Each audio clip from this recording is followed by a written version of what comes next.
All right. Well, good evening, everyone, and welcome to the October 19th meeting of the Housing and Community Development Committee. Glad to see all of you here. We have a quorum, so we can get started and do our business. And since we do have a special guest this evening and various committee members have not always been able to be at all of our meetings, I think we'll just do a little quick round of introductions. And I'm Eleanor Ravel, 7th Ward Council member, and really glad to see all of you. I'll go across. Monica. I'm Monica Bobo, Evanston resident and member of the committee. Kathy. Hi, Kathy Feingold, Evanston resident and member of the committee. Hugo. Hugo Rodriguez, Evanston resident, and also a member of this newly appointed committee. Okay, Mike. Hi, everybody. I'm Mike Roan. I am an Evanston resident and not a member of the committee, but a guest. Right. Joanne. Hi, I'm Joanne Zalomi. I've lived in Evanston for over 40 years. First, I lived in the 6th Ward, then the 3rd Ward, and now I'm in the 2nd Ward. And so I've moved around a little bit, but I love Evanston. So I was on the Housing Commission 10 to 12 years ago. I can't remember the exact years. And so I did enjoy that. I'm a realtor with Berkshire Hathaway Home Services. Also a landlord. I have a 2-flat in the 5th Ward, and I have one Section 8 tenant on that, in that 2-flat. And I'm a member of the Joining Forces for Affordable Housing Committee with Connections for the Homeless. So. Great. Okay. So. Councilmember Nusma.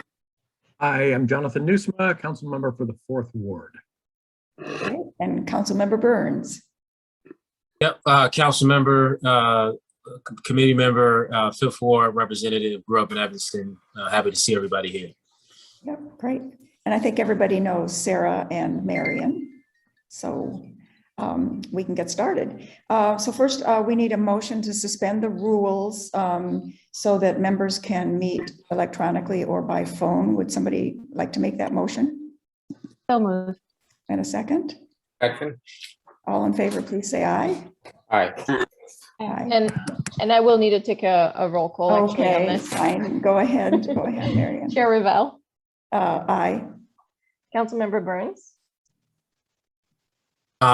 Here, are we doing a roll call? Aye for suspending the rules. Oh, aye, okay, aye. Councilmember Nusma. Aye. Monica Bobo. Aye. Kathy Feingold. Aye. Hugo Rodriguez. Aye. Joanne Zolomish. Hi. Okay. Motion passes 6-0. Okay. And then we had the minutes were in our packet. I hope you've all had a chance to look at those from our last meeting. And would someone like to make a motion for their approval? I'll make the motion, move to approve the minutes of our meeting from September 21st. Okay. And a second? Second. Yes. Okay. I'm assuming that the minutes looked fine to everybody. Okay, then I think, Marion, you want to take the roll again for that? Yes. Chair Ravel. Aye. Councilmember Burns. Aye. Councilmember Nusma. Aye. Monica Bobo. I will abstain since I was not at the last meeting. Yep. Kathy Feingold. Aye. Hugo Rodriguez. Aye. Joanne Zolomish. Hi. Motion passes 6-0. Okay, great. Well, now we can get into the meat of our meeting. First, we're really happy to have Mike Roan here with us to bring everybody up to speed on what happened with the fine work of the Affordable Housing Plan Steering Committee that Mike chaired. So Mike, do you want to just tell us a little bit about that committee's work? Sure. Excuse me. Hi, everybody. My name is Mike Roan, and I was the chair of the City of Evanston's Affordable Housing Plan Steering Committee.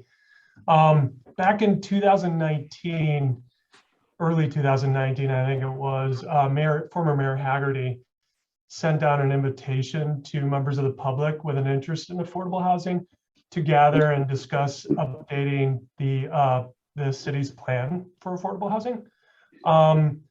So eventually there was a committee made up of housing professionals, bankers, architects, real estate agents, advocates that gathered monthly for about a year to study the issue of affordable housing in Evanston and to develop the best path forward at developing a plan. Within about a few months of meeting, we decided that we really needed to engage a consultant to do public outreach and to help us with developing goals and priorities. So we engaged a group called Millennia Consultants, and they came up with an engagement plan that eventually met and engaged more than 200 Evanston residents with a variety of backgrounds. With the onset of the pandemic, we were unable to continue meeting to implement the findings, but now that we're meeting here, I'm hoping that maybe the Housing and Community Development Committee can pick up the work that we put together on the steering committee. So I know Sarah and Marion are going to present the findings that Millennia Consultants came up with, which recommend a variety of solutions to address affordable housing in Evanston. So thanks, appreciate it. Yeah. Happy to Thanks, answer any Mike. questions too. Well, maybe Sarah, do you want to give tell, and then we can open it up to Then we questions. can open up. I think that makes sense. What we're going to do is actually take you through the presentation that was the culmination of the work, the outreach work that the steering committee did working with Millennia Consulting. So if we can get the slides on all the way open, and then we can advance. There we go. Thank you. So this was March 5th. That shows you how close it was to when everything kind of ground to a halt. Yeah. Well, as part of our final, the last meeting, which was really a community meeting and workshop, we took the community through the findings that we had to date, and then they discussed further. So we just did a real quick setup, income and affordability, or maybe we should call it income and unaffordability. I'm not going to go through all the details. We've all seen these sorts of data. They're just getting worse as time progresses, but we have a whole lot of people who are paying way more than they can afford for their housing costs as a gross, a share of their gross income. And really, one out of every two households in Evanston earns less than $75,000 a year. And virtually all of those are dealing with some kind of housing cost burden. You see various different levels there. Next slide. I'm not going to go into going through all the details.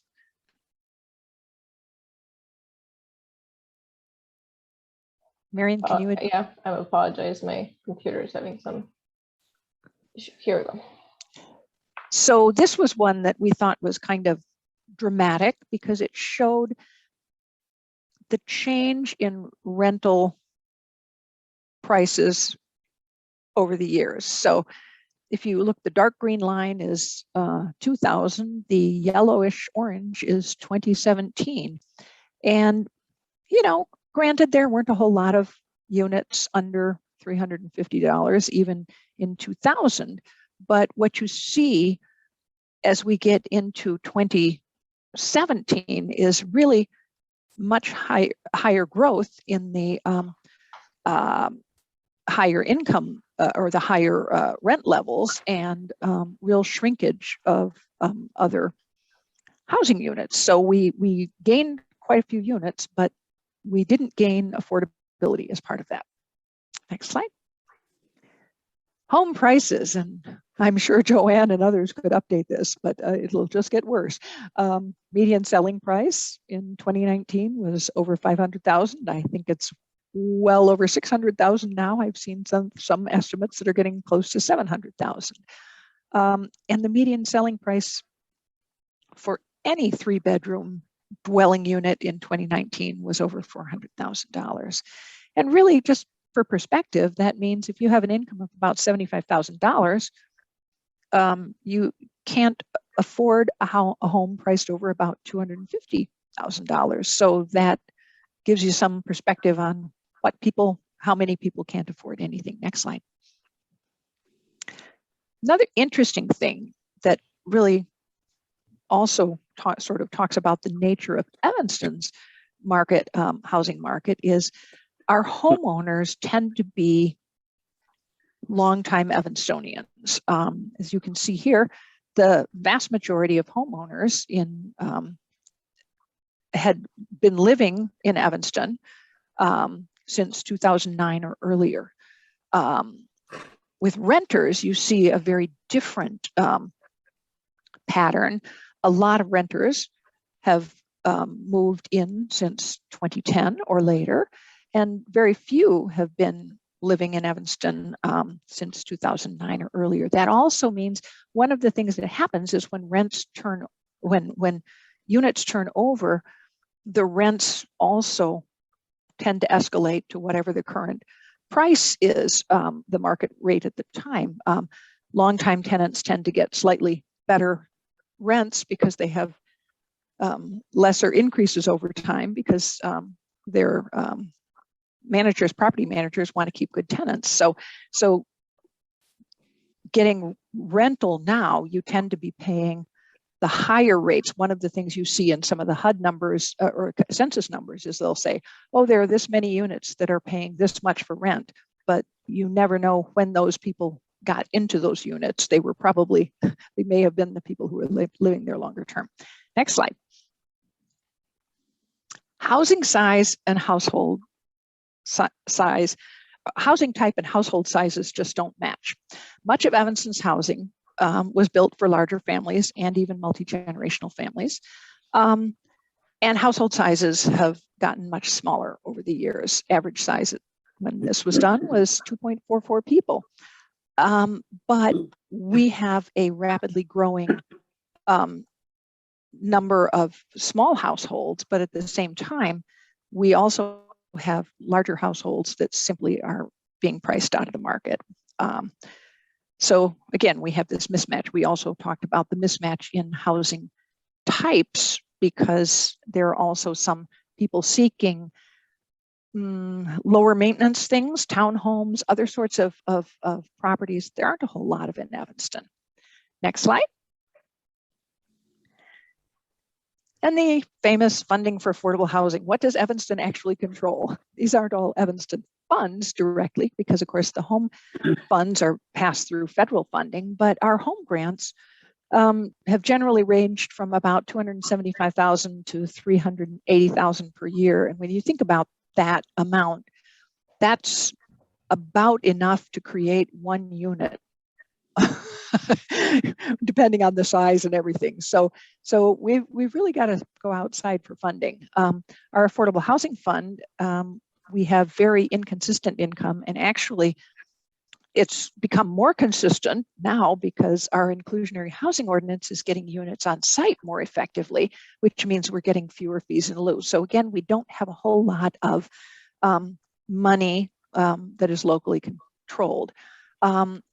We gave an example, and this development, now named the Ann Rainey Apartments, is nearing completion. We hope to be renting up around year end or early 2022. But that project has about a $25 million budget, and the city provided provided $2 million in gap funding or soft funding, a mix of home and affordable housing funds. But that's a big lift for Evanston with the funding we have for the most part. Now, right now, we have some additional funding that we can make available through ARPA, but normally we don't have a whole lot of funding, so we have to work with other sources of funding. So that was the setup, and now Marian is going to take you through what we found when we, oh, one more thing. Zoning regulates what can be built. We talked a lot about this. Our zoning districts say what we can or can't build in what places, and all of the land that is in yellow is single family zoning. The other color is multifamily and everything else virtually. So that really shows you the predominant land use in Evanston is single family, is zoned single family. So now Marian will take you through what we found when we talked to the community. Yes. And I apologize. I think my computer is having a little bit of a trouble moving through slides. So I'll be going through the presentation that Millennia Consulting had put together as part of the community engagement project, and that presented at the community workshop, which took place in March of 2020, right before the pandemic really started in the United States. So as far as the community engagement process, what Millennia Consulting intended or set out to do was to work with the Affordable Housing Plan Steering Committee to frame the questions that were going to be asked during the interview, kind of help identify groups and individuals that they and the steering committee and staff were going to talk to, provided coaching, and really prepped the committee members to be able to set up to do interviews in small groups, and then also participated themselves in conducting a good part of the outreach efforts, and then provided some reporting around the outreach. The question that were asked during this engagement was, there was two parts. The first three questions are on the screen here. And they were specifically about trying to understand the viewpoint of the people we were speaking to, their lived experience or the experience they had heard from family members or anyone they knew within Evanston. So first question was, have you, your family, or someone you know tried to find affordable housing in Evanston, and what were they looking for? What happened? And in the purpose of those questions was really to gather stories, and the community engagement was not meant to be statistical or quantitative. It was really to gather findings and stories around what was happening in the community. The second one was what was, in their opinion, the greatest area of housing need in Evanston, the type of housing that was needed, the groups that most needed it, and then what they thought could be done, what kind of solution could be considered. So those were the first three main questions. Now, to help with the conversation, there was a fourth question that provided some housing solutions for people that didn't necessarily could think of something, or to kind of help with the conversation and see what they thought. Those four housing solutions were provided as a conversation topic, and they had been identified based on research around what other community that were facing affordable housing issues had been implementing elsewhere. So the four graphics there were used. The first one was representing ADUs, whether internal or external, attic or basement conversions, standalone or over the garage. The second one is meant to represent a smaller footprint in a smaller lot, in comparison to the graphic in white, which would represent the typical setup that we have in the community with a larger single family home and a garage.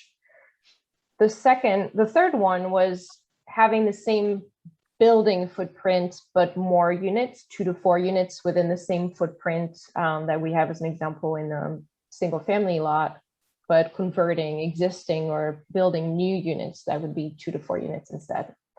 And then the last one, there's only one graphic here, but there was a couple more, for examples, was around shared living and co-living. The idea of having private spaces, as well as some shared common space, such as kitchen, living room, or other common areas. And here, the option that's depicted is kind of concept of a tiny home, village, or cottages with a larger building that has common spaces, but the other pictures were also depicting just simply a larger building with senior that are sharing spaces, rooming houses, things like that. As far as who the group engaged with, there was individual meetings and small group meetings. And the meetings took place with a large variety of community members. There was 38 local leaders and residents, but there was also meetings with neighbors, religious congregation leaders, realtors, nonprofit leaders, housing advocates, current and former elected officials, and different other business leaders from the community. Those were individual interviews, but there were also small groups. We had about 23 small group discussions. And like Mike said, around 200 participants total there. All wards or areas were represented in individual meetings and in small groups. And some of those small groups were organized around affinities or topic. We had groups with local workforce, with religious congregation. We had ward groups, leadership groups, some groups around industry, such as realtors, and some group around Evanston housing providers, as well as specifically groups of people that are currently on the inclusionary housing waitlist and are waiting for affordable housing.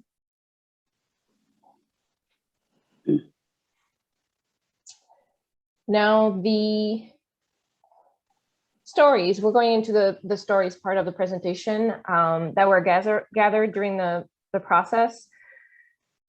I'm going to go through this here. This is the main topic that came up was middle class and blue collar household having trouble finding single family homes that they could afford.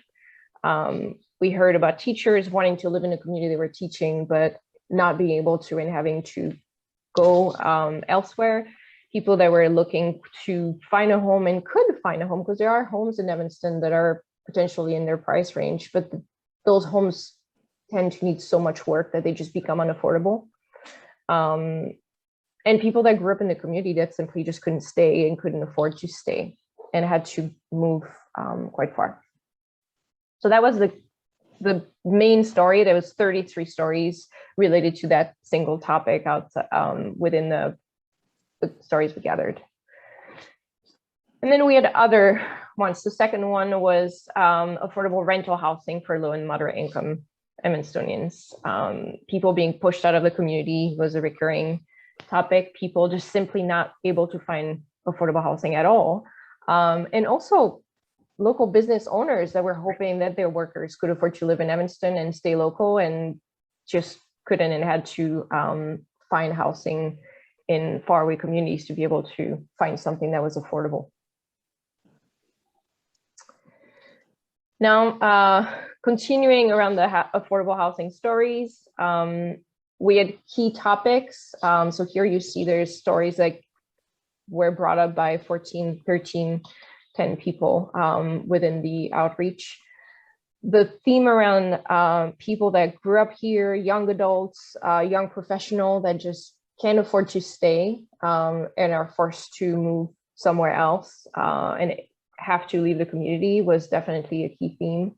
Property tax were mentioned, and single adult households, especially after divorce, was a topic that came up as well. We also have other affordable housing stories. You can see there's a large list here. I'm not going to read them all. It is worth noting that credit score and high security deposits as a barrier to renting was one of the top one in that section, with still 6 people that mentioned it. But a lot of different stories here around scenarios around senior citizens not being able to stay here and diversity diminishing. So now on to the second question, which was around the housing needs and what was potentially needed in our community. The top one, not surprisingly, was moderately priced single-family homes that were affordable to middle-income, lower-income families, first-time home buyers, the lack of starter homes, which goes back to the story we heard before. The housing needs really matched fairly well with what we heard as far as the first question. And the second topic that came up that was key to a lot of the people that participated in this effort was preserving the racial diversity within Evanston. The understanding that affordable housing was set into certain pockets of Evanston, but not there everywhere within the community, and that certain wards were more affordable than others, was a key point that was brought up in many of the stories. And then the larger units being available for lower income families, family with young children, people that were forced to commute, and housing that was in good shape enough to be affordable as well. Those were the top ones. But we had other mentions that you can see on the screen here. We do have a lot of needs, and there's different needs that were brought up: higher density housing, different type of housing, townhouses or row houses, like Sarah mentioned, near public transportation, and affordable to lower income people was one of the key one in this slide. But again, rental barriers for such as credit score and criminal records came up as well here as part of the responses.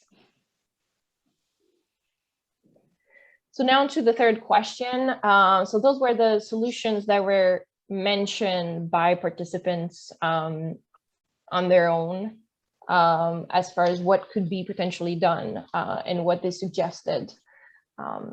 In most of the story, we heard smaller houses or coach houses, the ability to make bigger house split into multiple units to make them more affordable, allowing for smaller houses and smaller lot. There was also the mention of making red tape, removing red tape for people that want to build ADUs or smaller homes, making it easier so people with less means are able to actually build a home or take that risk. The second solution was making sure that providing affordable housing throughout Evanston was key in creating a culture of welcome.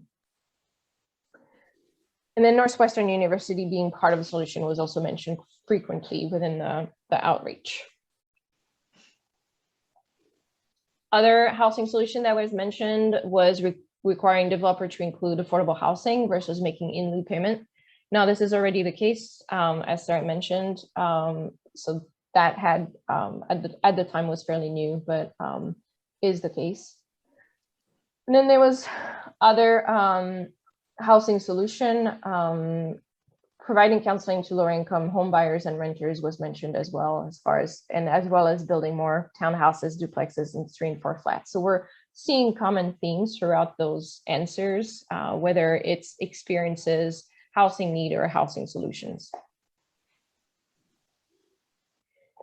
And then again, a last slide around other items that were mentioned as far as potential housing solution that were brought up by the participants. This is a summary. There is the full report that was provided within the packet if you are interested to read it, with a lot of details as far as stories that were brought up and quotes from the workshop.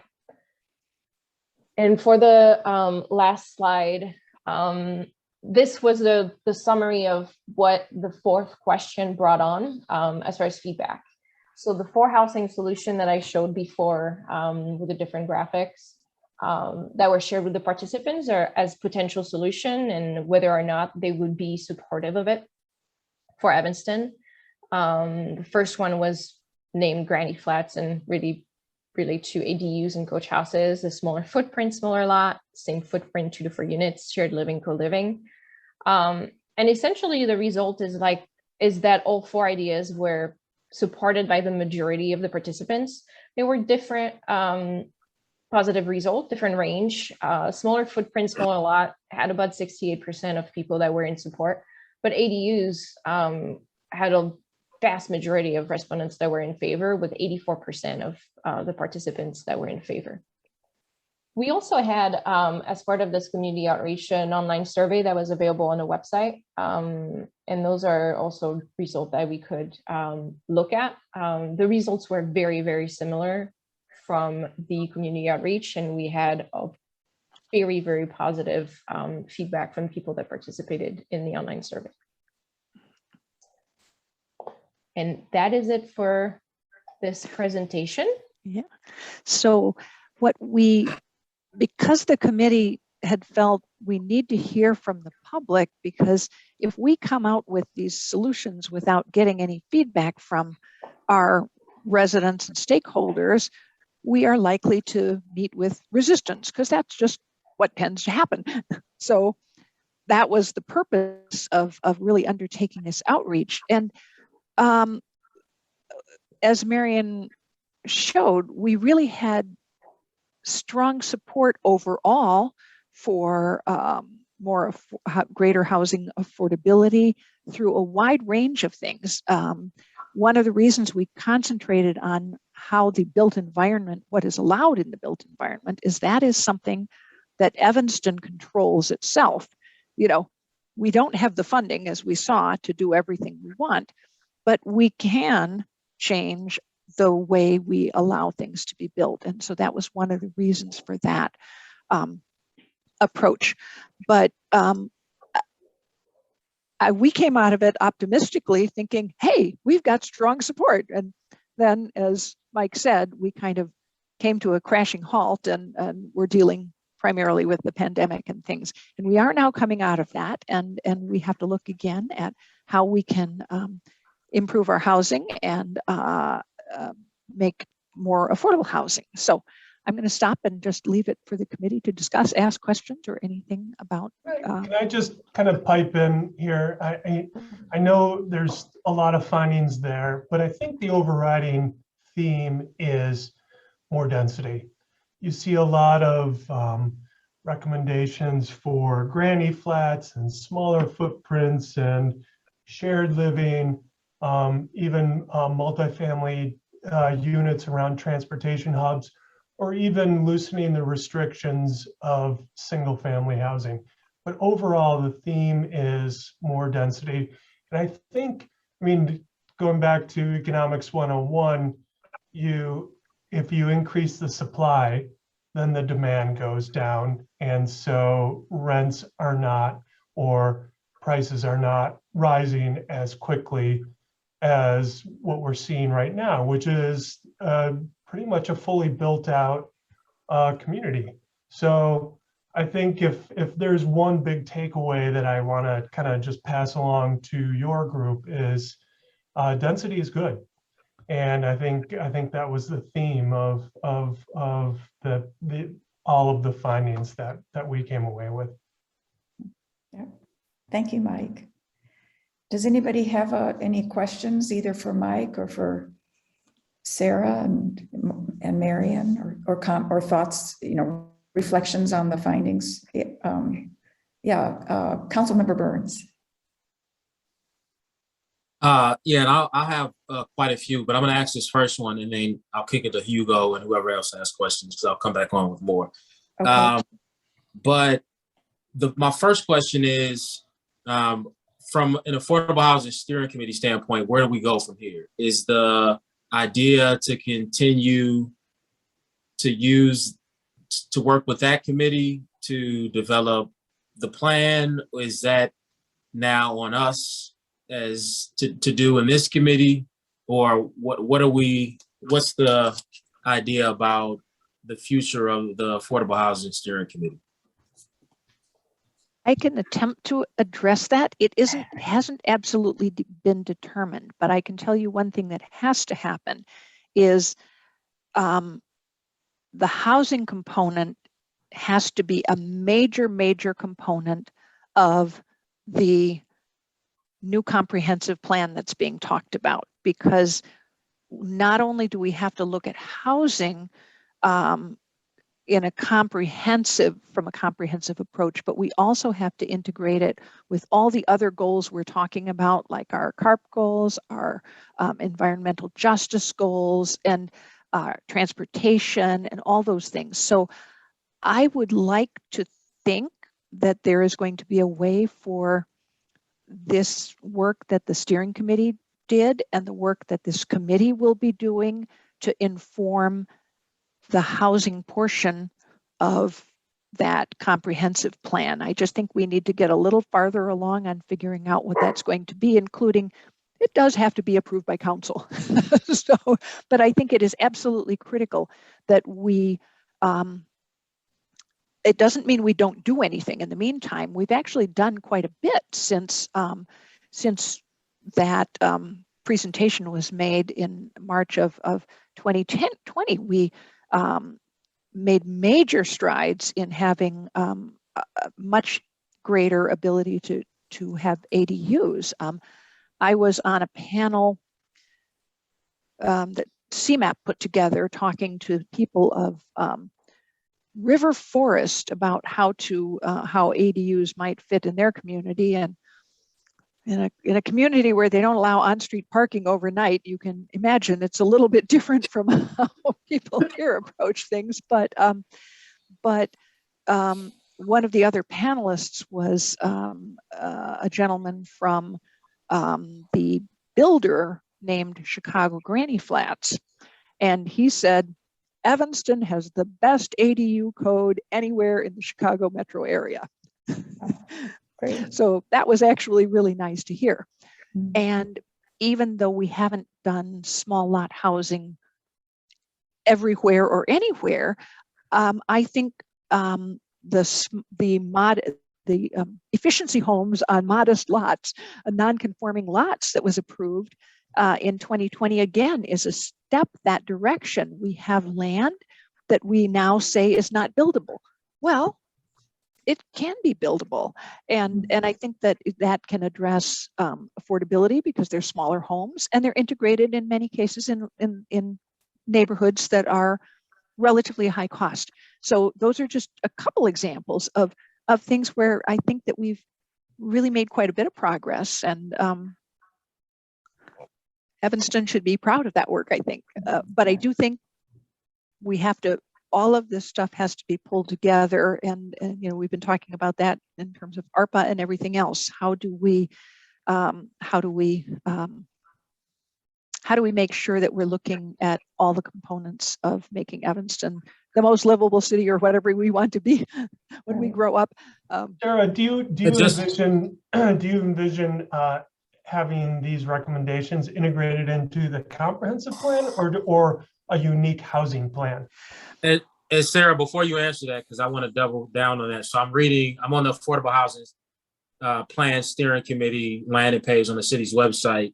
And it says, under the purpose, the steering committee will be responsible for overseeing the overall development of the affordable housing plan. And so it's the thinking that because we're so close to starting our comprehensive planning process, that instead of the committee doing that work, that we can do that work within that process. Well, I think that there may be a component within that planning process that will could involve people who are on the steering committee and could involve people on this committee. I think that I don't know the exact format, but it has to be, it's got to be worked on together. I mean, I think we've done a lot of good work. I don't think to start right now and to say, okay, now let's set up our goals and everything, I think would be premature because of all the other planning discussions going on. And but I do think that there's been a lot of good work that really can help inform the housing portion of the comprehensive plan. You know, we're hearing, we heard from a lot of our residents and stakeholders, and you know, we also have to have a chance to talk to people because the world's changed a bit since then, but the work that was done still has a great deal of validity, and I think it's important continuity as well. Yeah. And Mike, did you have a response also for council member? I think Sarah answered that. Mm-hmm. I think one of the things to keep in your back pocket is that when developers go to do financing of affordable housing, the communities that they work in are required to have an updated housing plan. So if Evanston wants to have more affordable housing and they kind of are trying to incentivize developers to develop affordable housing in their community, they must have a regularly updated plan. And that means less than 10 years old. So whether it's a unique plan, a housing plan, or part of a comprehensive plan, they have to have an updated plan to get any sort of financing. And I do think that there are goals or things that this committee can say, these are things we want to work on. That's part of the work plan. What do we think is important to move forward while some of this is being figured out? I just think we're kind of in a state where there are a lot of balls up in the air and to a lot of planning needs to happen on several fronts. And also I would add that part of the comprehensive plan effort is also updating our strategic plan. And I see that as a really important way to reaffirm the community's commitment to affordable housing, which will then bolster the work that we need to do to actually implement an affordable housing plan. And probably, I guess when I think about the comprehensive plan, I see that as more general, and that we may, in addition to that, though, want to have something that's really specific with measurable goals for affordable housing units, et cetera. So I think there'll be like an auxiliary plan to go with a comprehensive plan to flesh out the housing piece. But yeah, Ugo, wait, no, go ahead.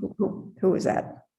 That's me, I think. Okay, no, I thought. Yeah. Okay, I thought Mike said something. Anyway, go ahead, Ugo. No, Mike. If you wanted to say something, please do. Nope, I'm done. You have the important information. I only have questions and comments, unfortunately. First question, and since I raised my hand initially, I have increased my number of comments, so sorry about that. But one first question is, do we have an idea of how many ADUs have been already recorded with the city since the ADU program started, allowing all these new dwellings or new type of dwellings? Just a ballpark, maybe? Not a whole lot. There are beginning to be more, but I don't have a number as of right now, but I know, for example, when we were looking to see how many internal ones had been brought forth, or had been applied for permitting last when the discussion of whether or not there should be a temporary moratorium on them, only one internal ADU had been had applied for a permit. And right now, more of what we're seeing is detached ADUs, but I don't have a good handle on it. If it were more than 50, I would be amazed. Yeah, I'd say it's still just a handful. It's just a handful, yep.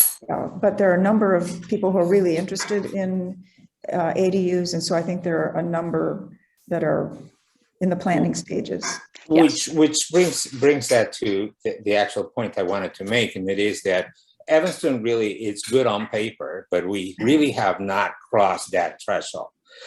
If we want to talk about a city that is good on ADUs, we should talk about the West Coast, Portland, for instance. So that's a city that has really increased an enormous amount of affordable housing because of their ADU programs. But one thing that I think, and I talk to people because I'm also a real estate broker, and I visit homes and I visit multi-unit buildings that have, for instance, an attic up in the garage. They don't want to touch it. They don't want to use it. Or they have an in-law apartment in the basement that has not been recorded with the city. And I approached them and I said, we have a great program with ADUs now in the city of Evanston, but they're afraid of what are my taxes going to look like when I have, instead of a 2-flat, now I have a 3-flat. Instead of paying, our taxes are high to begin with. So that's part of the affordability. If I were to sell my 2-flat, the next owner is going to have a mortgage that is like something that I can't even begin to imagine, plus the taxes. Because now the taxes are going to skyrocket with a new purchase price. So that homeowner, that new homeowner that bought the 2-flat in 2019, 2020, or 2021 now has an enormous amount of monthly expenses just to own that property that has to rent at a much higher price than I am able to rent as a long-term owner in Evanston. But still, another point that I wanted to bring is that, you know, one of the reasons why our rentals are so high is try to rent a 2 or a 1-bedroom apartment near the university. And it's at $2,800 for a 1-bedroom apartment. And you go, how on earth can someone afford that? But the problem really starts rolling from there in the sense that the neighbors around start getting the idea that a 1-bedroom apartment, hey, a student from Northwestern could rent it for $2,800. And now, you know, we're seeing that those higher numbers start creeping up. The new buildings, 2 bedrooms, $3,400 a month, depending on the day of the week. Because if you go there on a Thursday, it might be $3,600 instead of $34,000. And that is on their marketing brochures. So we have a lot of very complicated issues that interfere with affordable housing, and we're losing it. I work with people who would love to live in Evanston, but the $350,000 house, it's this little that maybe 2 people can live in with today's standards. So a family of 5, forget about it. Yeah. So it's really good. So we're spilling out to other communities, people who will love to live in Evanston because of our many other diversities, but we're losing absolutely on the affordable diversity that we used to have here. You know, another comment that I wanted to make is on the Anne Rainey apartment, and I love to have that project going on, but when we really analyze the numbers, $25 million for a 60 unit that are mostly 1 bedrooms, and I don't know the size of the 1 bedrooms, but that's $417,000 for a 1-bedroom unit. It's ridiculously high. And that is something that is being built as affordable rentals. So how can I expect then the condo owner to sell for $125,000? It's very difficult to really mix the two, but they're mixable in the market. So it's incredibly complicated, this affordable housing in Evanston. And I would love to continue to have very affordable houses in Evanston, but maybe we should also maybe freeze taxes for anybody that incorporates an ADU to their property, you know, instead for the next 10 years or whatever. That could be transferable to the next owner. So that if the guy who does it decides to sell in 2-3 years down the road, the next owner doesn't get jumped to the next level because now it has an extra unit in their property. So I don't know. I'm just throwing out what I think about, and I'm going to stop right now. Yeah. Okay. Any other questions or comments from anybody else? One comment with regard to the affordable housing and the per unit cost is, that's often the case with affordable housing, and it's its own beast because there's so many strings attached, regulatory strings that are attached, and the incredible attorney fees because of the complex financing and the regulatory oversight that's required for affordable housing build out. So they're kind of apples and oranges because when you have a truly affordable housing development, it's not in the typical marketplace as typical market rate housing is.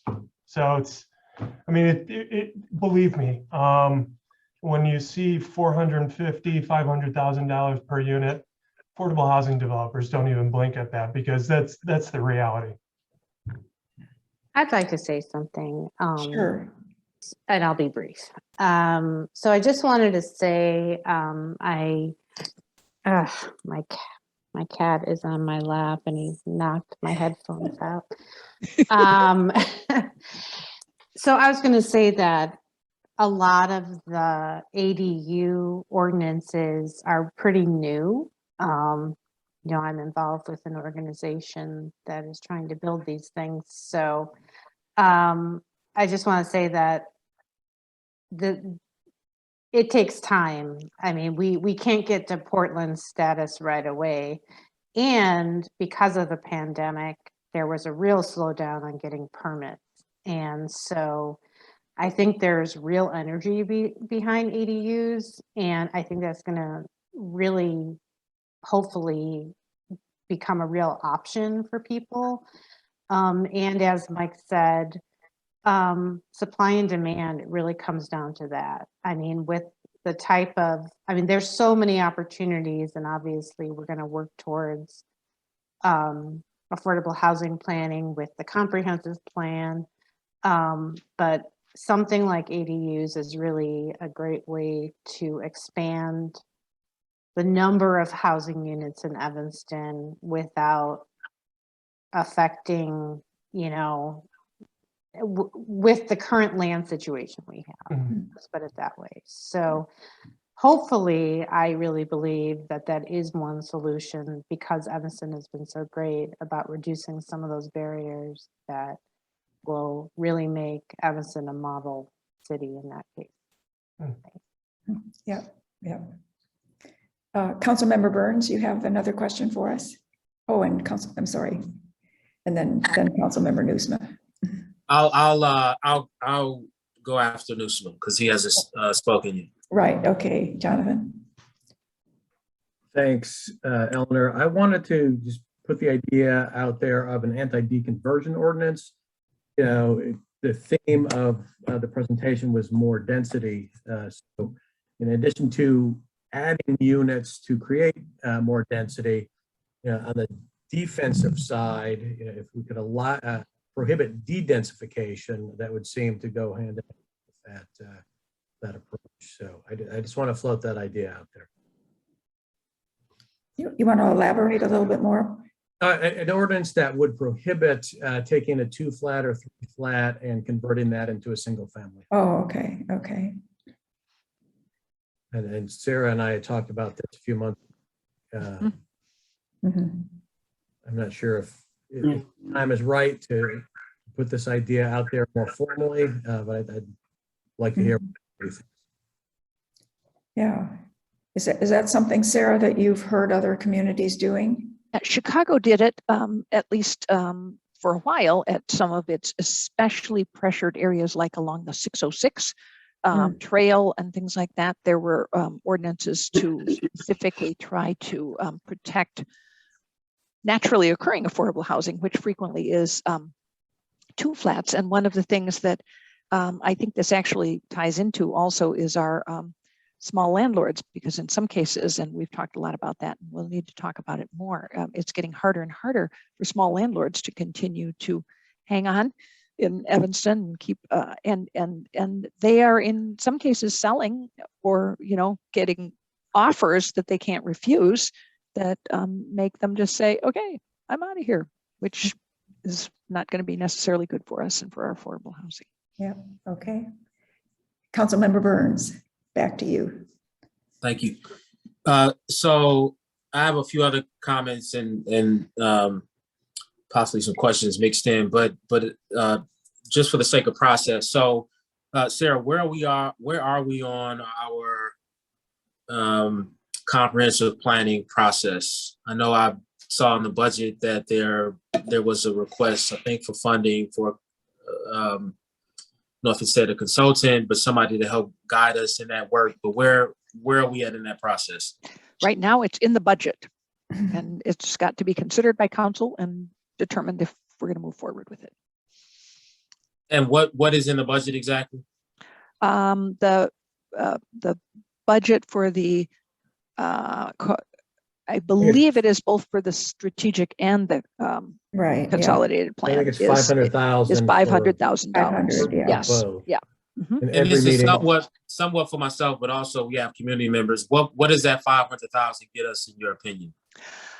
Well, it gets a lot of planning and community engagement and agreement, bringing everybody together to agree on what Evanston how Evanston should grow and develop in a lot of different ways. I think one of the best things to do to get an idea is to go and look at Minneapolis's consolidated plan. They have a quite robust, because it isn't just a land use plan, which is what our current comprehensive plan is. Our current comprehensive plan is really not very comprehensive. It just doesn't address all of these other things that matter to the community, but that the built environment is impacted, or how how successful we are is in part controlled by the built environment. I mean, we were when we talk about our climate action plan, well, we know that an enormous amount of our carbon emissions are from buildings. How are we going to get our housing? The first thing we focus on are the big buildings, because if we can get those into place, that's good. But we also have all of these houses, and having one that was built in 1929, I know that some of them are not at all energy efficient.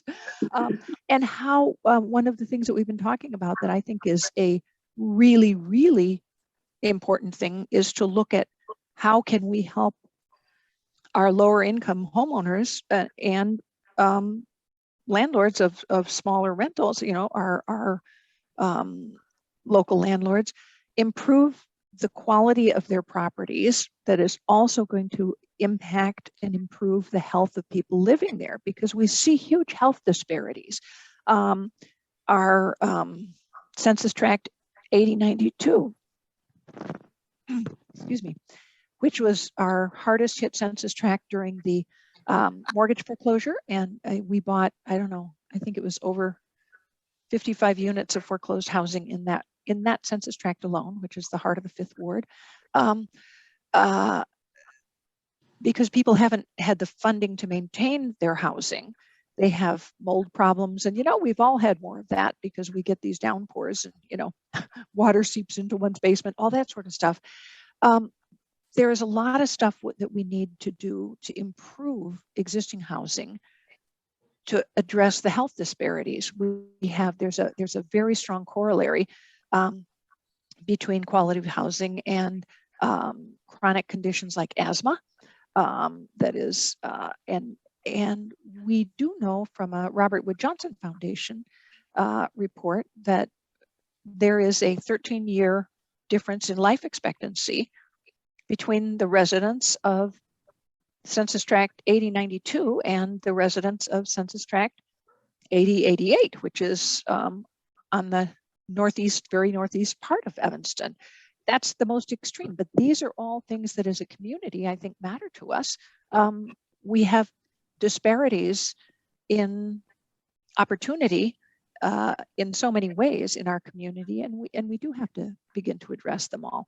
There are transportation differences. There are all of these other things that we need to look at that are affected by our housing.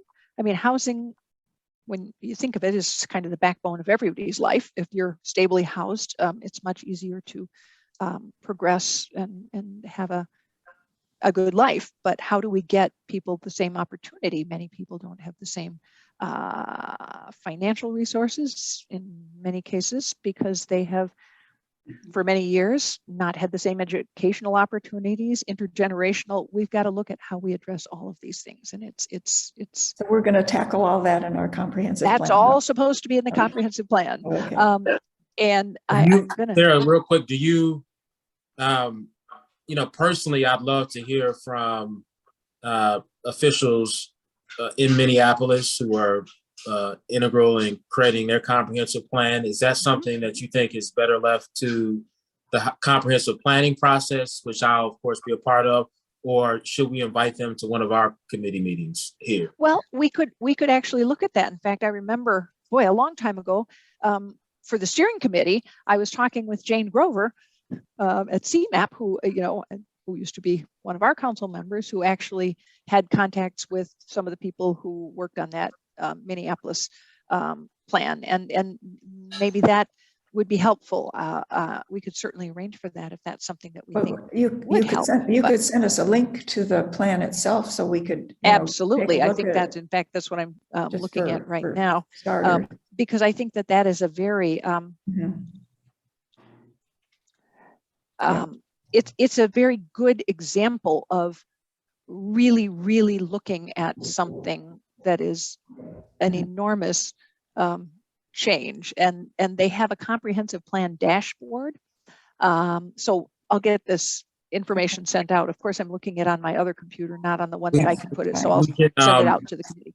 And Bobby, it's always nice to get a primer, and I'll leave this obviously to Chair Ravel, but it also is nice to talk to people, to talk to people and ask them questions directly. But I'll again leave that up to Chair Ravel, but would certainly love to see that information.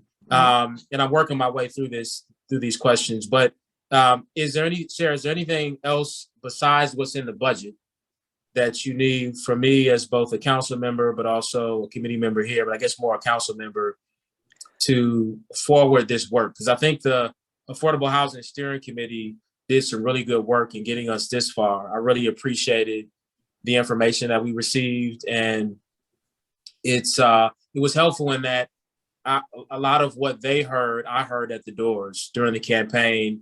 I mean, I said during the campaign and after that, $200,000, and for folks who have heard me before, I know I say this everywhere I go, is both what people can afford and what they're willing to pay to stay in Evanston, which both of those matter because they don't have to choose Evanston. They can go elsewhere, and they are.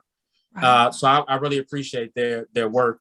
But is there anything else we need and when I say that, in developing an affordable housing plan, other than to support what we have to consider in the budget? Is there anything else outside of that, or that really is the next step? Well, that's the next step. In terms of a plan.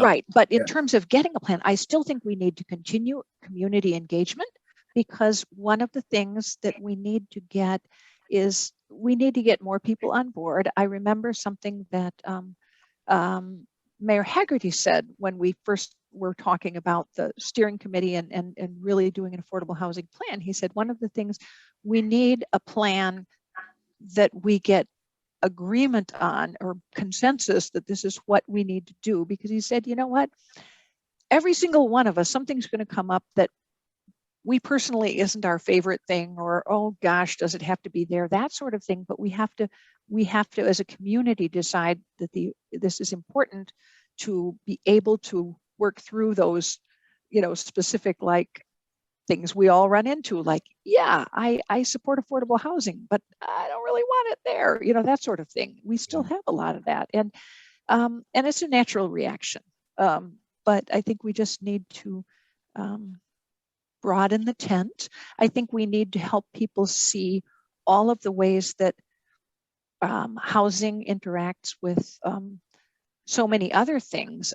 I sent Councilmember Nusma a little snippet of a video that I got from somebody in California, which was housing policy is climate policy, because it really is, talking about how, and it isn't just the housing, it's when people are living near work, they can bike and walk. They aren't getting in cars. There are so many things that are all influenced by where our housing stock is and where people can afford to live. And you think of a lot of the comments that were in what the steering committee heard. Well, people can't afford to live in Evanston who work here.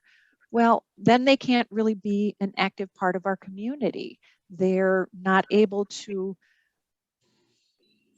do as much with their own children where they are living because they're spending all their time commuting. I mean, we all know that sort of thing. How can we work to address that? So, and I think people all hear different things that appeal to them or that make them believe and understand the importance of looking at having affordable housing integrated throughout the community. And that's, it's going to take a village to get us there, I guess. So as long as we incorporate community engagement into our comprehensive planning process, you feel that that process can produce the type of plan that we anticipated the Affordable Housing Plan Steering Committee to that create. will be a part of it, yes. Basically, what I want to be able to tell my constituents is like, look, when it comes to developing an affordable housing plan, that will live within this comprehensive planning process, or should I steer them to this committee? And I think we need to make a decision about that. Not to say this committee and the Affordable Housing Plan Steering Committee won't participate in the process, but what process is driving the work? And if that's not known right now, if that's something that it isn't completely council known. we need to figure out, right? It isn't then that's completely a good known. answer too. Yeah. But that's what I'm trying to get at. Yeah. It isn't completely known, but we have to create what that path is going to be. And Okay. I think that this committee can do a lot of really important thinking about what income levels we need, what, like how much, what, rental. I think we can start looking at things that can help guide. So the comprehensive plan is a policy document. And then, of course, you get the zoning underneath, which implements the land use part. But then there has to be, as Councilmember Revelle or someone said, there have to be, what are our goals coming out of that? And they have to be measurable. And I think that that's one of the things that Minneapolis's plan will give you kind of a good idea, because if you, on their comprehensive plan context figures, they have, 14 different goals. And then each one of those you click on, and it talks about what needs to be done. And it includes education, it includes income, employment, and all of that stuff. And but this committee could very much work on how many widgets of which type do we need, and where can we, work to put them, and how can we look at policies in addition that will help us get there, like how do we raise money for the Affordable Housing Fund so that we can leverage more money. We will never be the primary recipient of housing funding the way governmental funding of affordable housing is right now. So we have to be really smart about the way we work with the Housing Authority and IDA and CIC, who brings a different kind of financing, and all sorts of, I think there are going to be real changes there too. One of the things that Kathy said is ADUs are just now kind of surfacing and they're becoming a thing. Financing is one of the challenges, and we have to figure out how to get financing for that. And one of the things that affects financing is what Ugo pointed out, taxes. So all of this, and some of it will be lobbying at a state and or county level. One of the things that you see in California and Cascadia, as they nicely call, Oregon and Washington, and then up into Canada and Vancouver, is they have state requirements. So it can really have a big impact on policy, and our state is starting to do that. They passed some legislation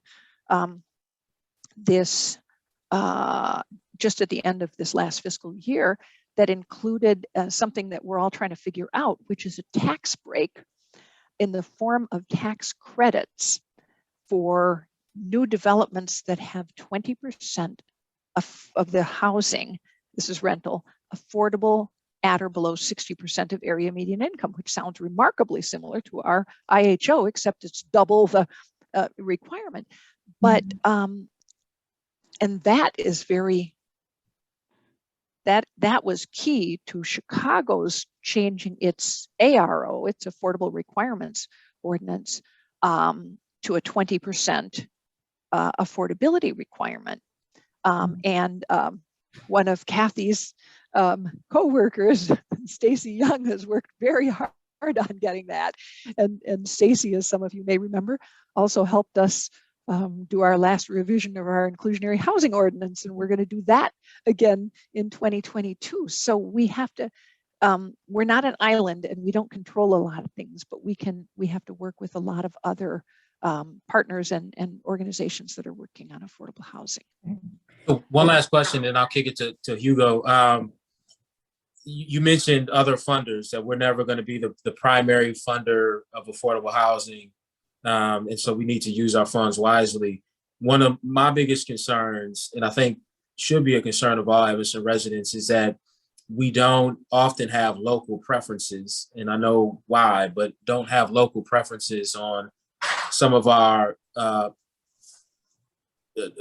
developments of affordable units. And my concern is that my concern is that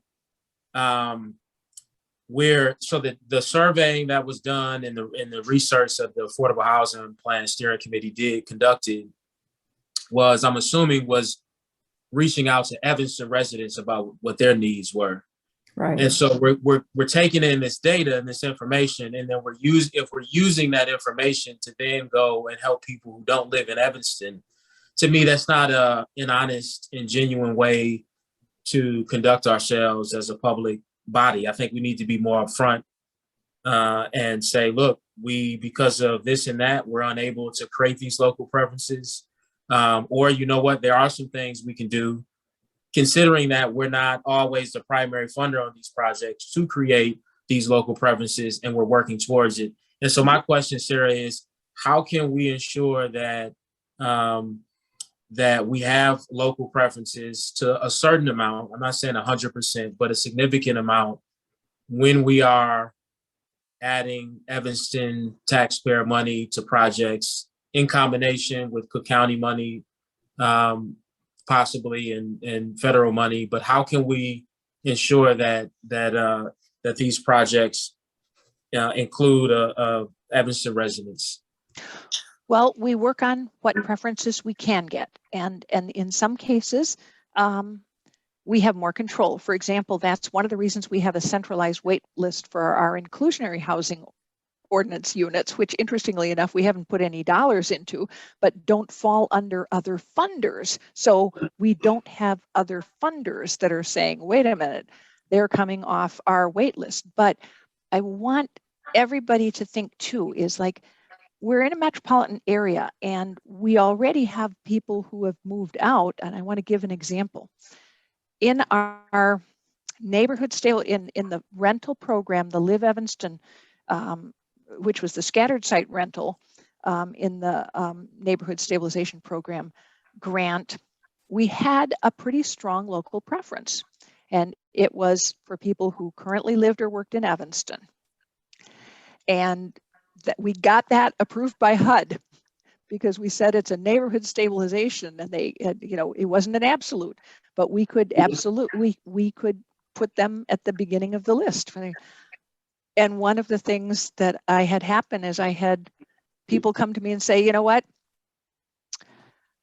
I was forced out of Evanston because I couldn't afford it. So I'm really an Evanstonian. Do I qualify? And because of the way we had written darn thing, we couldn't. And that was, so one of the things is we need to work with our other funders, and we do. For example, the Housing Authority of Cook County is doing a lot more wait lists for specific buildings. And so one of the things you do, and we were actually doing this with the Anne Rainey Apartments, the Housing Authority came out with the wait list opening for the project-based support units. And so we had collected names of people who'd contacted us, and all those people got notified that that wait list was open. And so part of it is getting to people and getting them on the wait lists when they open. And I know that sounds like it's not necessarily a huge thing, but keep in mind that people don't normally move out of, most people want to stay in their home community. And so when you think of Evanston, Rogers Park, Skokie, people are moving back and forth all the time. And out of necessity sometimes. So it's really, really difficult to have a really strong local preference. And sometimes we end up working counter. So like say, I mean, I have 2 grown sons, and maybe someday they'll move back to Evanston, as of right now they can't afford it. But right now, if we were saying an Evanston resident, you know, then all of those people who are saying my children can't live here and have already left wouldn't be able to be. So I think we have to work within the confines of what we can do, be smart about it, but realize, you know, there are fair housing things, and we don't really want to build a wall. You know? I think part of being smart about it though is, you know, again, some policy is layered where it's easy to write into it unless, you know, you lived in Evanston in the last such and such years, right? Unless you have a family member that lives in Evanston. So again, I think part of being comprehensive and thorough in the way we look at policy is understanding that we can write another line that says, if, right, this applies to you if you lived in Evanston, you know, in the last 5 years, or if you have a family member that currently, you know, so we can be creative in that way. Right. I'm going to kick it to Hugo. I have 2 more questions, but I want Hugo to get his shot to anybody else. Go for it, Hugo. Sorry about that. I was on mute.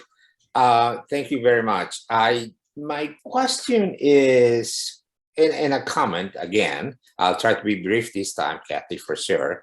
And it is that, you know, we can change the natural reaction to not in my backyard.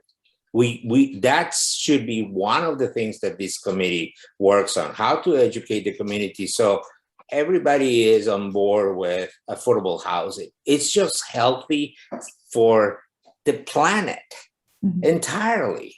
So we should work on that. Also wanted to ask about, I know that Chicago and Evanston also has a requirement, a percentage of any project that is over 10 units, that's what I remember in Chicago, has to have a percentage of affordable housing. How are we policing, for a lack of a better word, or supervising that is actually happening, that there is no more money in lieu of? Because I see buildings going up, and, you know, not that I'm standing in front of the building, but 20 times that I go by a building and I see 10 residents going in and out of the building, and, you know, you can tell that there is no affordable housing in that building, at least not by the residents that you see going in and out. And it brings to memory one instance where, you know, it was a rumor, but when rumors happen, there is some truth behind them, that at the presidential towers in Chicago, there was a number of affordable housing units, but those residents were not allowed to go through the main lobby of the building, that they were pushed to be going through the side doors. And, you know, that's not the community I want to live in. No. So I want to make sure that we're not doing anything like that. And how do we get to that? And I'm sorry if I'm being too. That's in our ordinance. Right, absolutely. And we do enforce. But it's in the ordinance in Chicago also, Sarah, and it happened. Well, so I don't want that to happen in our community. No, well, I don't think that's happening in ours. Now, we have had some fees in lieu. We have been told by our legal staff that if we do not have any kind of zoning variance, we cannot absolutely require on-site units.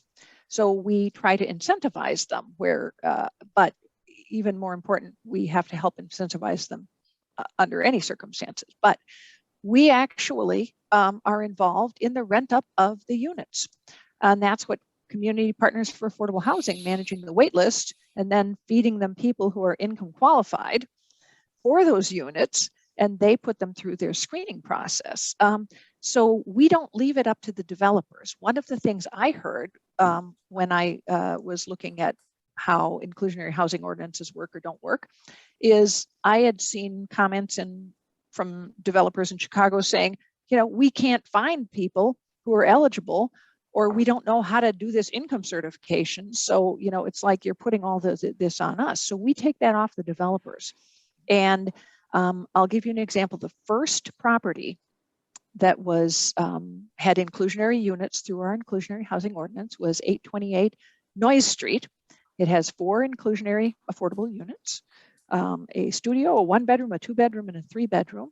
And 2 of them are at 50% of the area median, and 2 are at 60% because that was the 2016 affordable. I mean, that was the older ordinance. Now everything's at, and those units rented up in 2017, I think it was, and only 1 of those units has turned over in that period of time. And when it turned over, Community Partners for Affordable Housing sends them new income eligible people. And that wait list has a Evanston preference.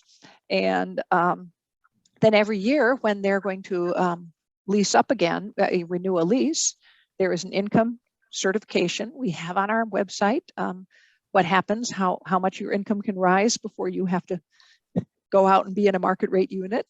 We do things like in larger buildings, we use a technique known as floating affordable units, because if somebody is to income increases and they are no longer eligible for an affordable unit, but may want to stay in that development and even in that unit, then the developer can assign another one to be the rent up one. But Community Partners for Affordable Housing is doing income recertifications on all of these folks and then helping them fill new units. And I'm pretty sure that we're doing a pretty darn good job of making sure that these residents are eligible for the housing, because they're following HUD Part 5 income definition. So we don't get dependent students qualifying, you know. Undergraduates who are generally paid for by their parents can appear to be low income if you just have them do. But that is another reason. So I think we are actually doing, I've had people contact me to say, what are you doing up there? Because, you know, you're right. You can put anything on paper, but if you don't follow up on it, and if you don't have some way of actually implementing it, you get nothing. But we have. So Sarah, does this committee, does SEPA come through this committee for their annual? Okay, so that'll be a good that'll be coming up by end the, of year. That'll be coming up, and this committee also oversees the landlord tenant services and things like that. So so those types of things are very, very important. Right. Yeah, but making housing when SEPA comes, you know, for their annual renewal and sort of report on how things are going, I think it'd be a good opportunity, Ugo, to understand how this whole process works. I've been very impressed at hearing their presentations. So was that it for your question there, Ugo? Or should we see, does anybody else have? Yes, I'm good with that. Thank you very much. Okay, Joanne. Yeah, 2 things. Didn't Minneapolis change their zoning and do away with single family house zoning? Were they the town that did it? Yes, they did. And then with the new administration, can we expect more HUD funds? Well, we hope so. But, you know, it's always a bit of a wait and see. And of course, they're already in their 2022 fiscal year, and they don't even have their budgets as normal. But you know, I try to watch what is being put into the appropriations bills and things like that, and they're moving around so quickly, it's almost impossible to follow.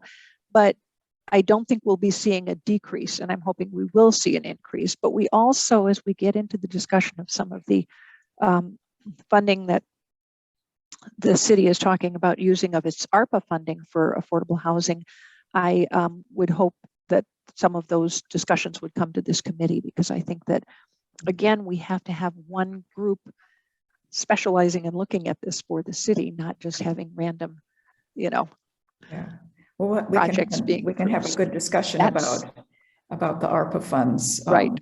The housing related ARPA funds that would be in the future. Yeah. Yeah. Well, why don't we move on to the other big discussion item for the committee this evening before it's time for us to adjourn, which was just to talk a little bit about our work plan for the next. Marion? I just wanted to mention something. There's been a few question and answers, mostly statements from the public, as well as a couple raised hand in the public. I just wanted to let them know that there is a public comments time at the You end froze of the up, meeting. Marion. Can you guys hear me? Can you She guys hear probably me? can't hear us. Yep, she froze up. I think she'll have to rejoin. Yeah. Can you guys hear me? Yeah. Yep. Okay, so I just wanted to mention to the public that I've asked question or made statement in the question and answers box, as well as raised hands in the audience, that we do have public comment at the end of the meeting. Right. So I just wanted to mention it just because there's quite a few comments and I didn't want to leave them. Right. Hanging. Okay. Well, let's be sure to save some time at the end for that. Yes. But I'd like us to at least have a bit of a conversation about the work plan for our, as you know from our previous meetings, we start out with a pretty big set of responsibilities just in our ordinance, overseeing the various federal grant programs, CDBG, et cetera, and also the HUD consolidated plan and annual action plans that we heard a lot about most recently. But we can also take the initiative, which I think we've been champing at the bit to do during our conversation this evening, to work on developing new programs to meet the community's housing needs, and especially the needs of Evanston's low and moderate and middle income residents. And in our packet, the agenda overview suggested 3 possible areas of focus. And these, of course, are not the only things we might want to think about. One goes right to where we're talking about ARPA. So housing rehabilitation for energy efficiency, resilience, and sustainability for lower income households. And this might be a place to use CDBG funds, but also some ARPA funds as well.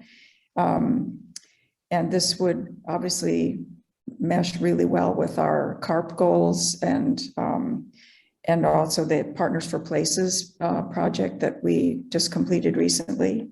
A second topic that was mentioned was a small and mid-sized landlords program to assist landlords who provide a lot of natural occurring affordable housing in Evanston, but they could do with some new kinds of support from the city.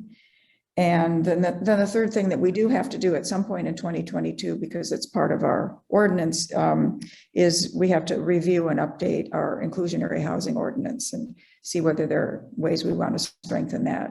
So I just throw it out to you all if you have thoughts about either any of those 3 topics, or if you have another idea to add to our list. I don't think we have conclusions tonight, but just to our next meeting, our next conversation. Any thoughts from anybody? And Chair, could you quickly go over those one more time? I was trying to find it in my Sure. packet. One is a housing rehabilitation for energy efficiency, resilience, and sustainability for lower income households. One is a small and mid-sized landlord program to assist landlords who provide naturally occurring affordable housing. And then the third one is every 3 years, we need to do a review and update of our inclusionary housing ordinance.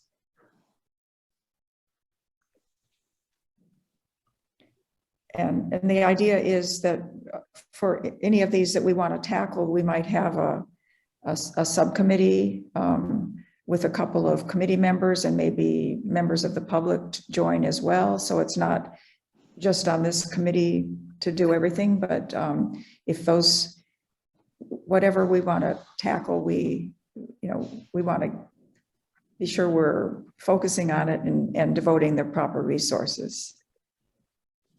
I mean, my only thought is that clearly tackling how to create density in single family zones is the elephant in the room. That's a big discussion. I'm just unclear on whether or not we're to have that discussion here or as part of the comprehensive planning process as a full council. But that obviously is a discussion that needs to be had and worked on at some level, whether it's at the subcommittee level or council, full council. Right. Well, I would think I could think that conversation might start as part of the comprehensive plan discussion, and then maybe there'll be an opportunity for this committee to dig in more deeply than is happening. But I would think that's going to involve the whole community engagement process. So yeah, but wait for the comprehensive plan folks to get us started, I think. Okay, that makes sense. Jonathan, you want to jump in about the housing rehab for energy efficiency idea? Chair Ravel, can I? Oh, sure. Can I excuse myself? Or No. do you need me any longer? Oh, okay. Yeah. Is that okay? Any other Yeah, questions? that's fine. Yes. Thank you so much for being with us. Okay. Good night, everybody. Good night, Thanks, Mike. Thank you. Yep. Thanks. I'm going to need to get going in a minute here as well. I'm sorry, Chair Ravel, what was your question? I just wondered if you had any thoughts about the housing rehab for energy efficiency idea as something for this committee's work plan. That needs to fit somewhere. I'll admit my head is kind of spinning with the number of committees and I know. and what fits in where. So Yeah. can I defer from giving you a definitive answer on that at the moment?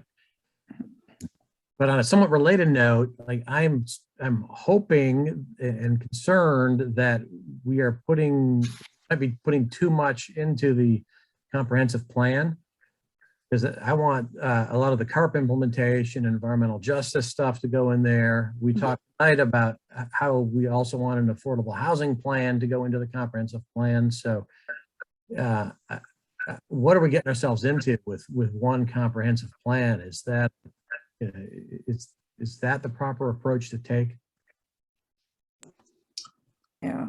My Council- concern about That's that. a good question. oh, Kathy? well, my just on the same topic, just from my experience working for the city of Chicago, comprehensive plans can take a long time to be completed, which leads to the question. It's not like I think this committee or the city of Evanston is not going to be doing any important work towards affordable housing during that period. But I guess the question is, if we're just looking at a budget and a line item for a consultant at this point, what is the long-term trajectory for when that plan would be done? Because then you still have to get to implementations. So we don't have to talk about that now. I know we're running low on time, but that is a question I have.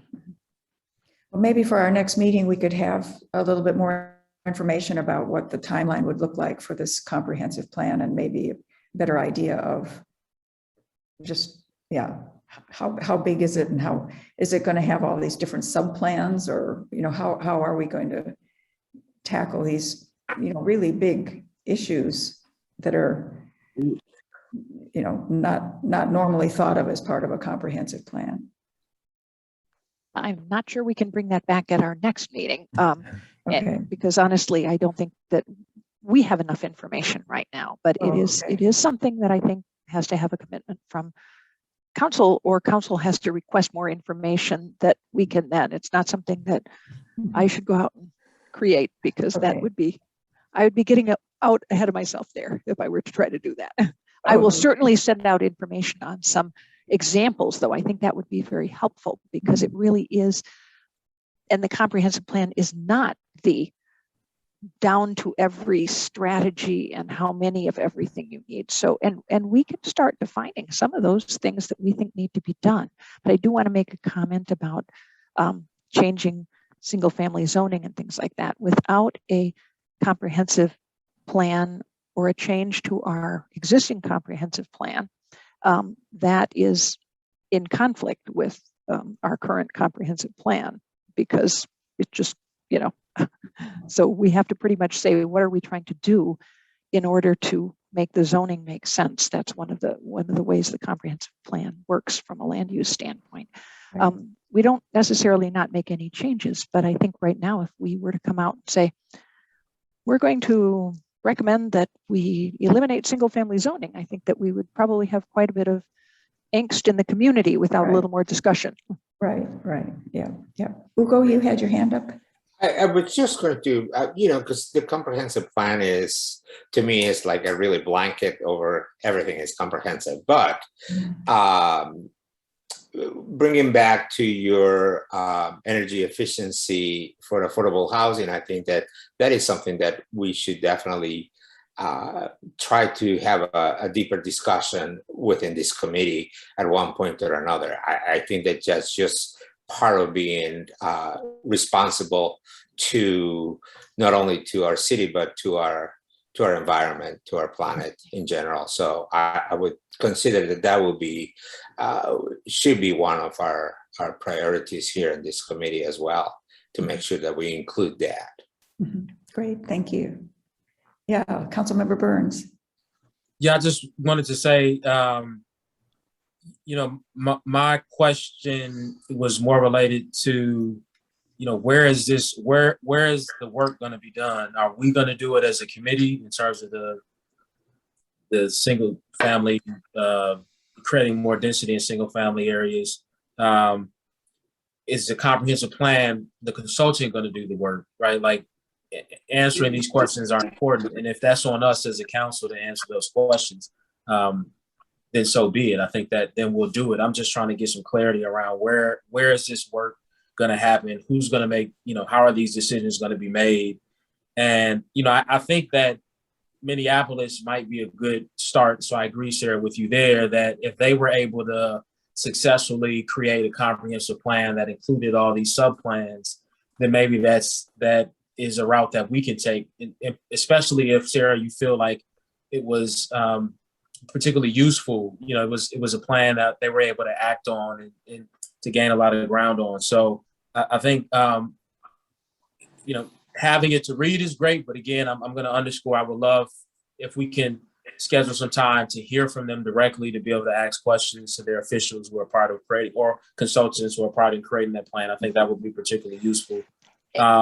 I do want to, you wanted to chime in. I just wanted to point out that I think that might be, if we get agreement to move forward with the plan, I think that's something that probably council might want to say, hey, we want to have a little more information on how you're thinking of structuring this. And maybe that would be a way of getting to that. Because when I say that all these things are in their comprehensive plan, that doesn't mean each one, as I say, has it.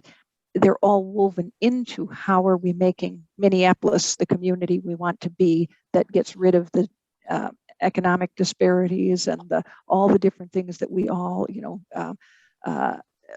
are saying we want to address, but are very difficult to address and can't be addressed individually. They are collectively. So that's kind of what I think might be a good approach. And then as far as the housing rehab, to do the retrofitting, you know, the energy efficiency retrofitting and everything related. My kind of position on that is similar to my position on lead replacement, that I would like to see a workforce development training program created so that Evanston residents are trained and prepared to do the work. So that's something that Kumar and I were really working on before he left. And I would like to continue to see how we can merge the two of those, you know, the environmental sustainability, retrofitting to make homes less energy intensive, but also merging a strong, robust workforce training program. And so that's my only comment there, but clearly work that needs to be done for sure. And important because we don't have enough people in construction.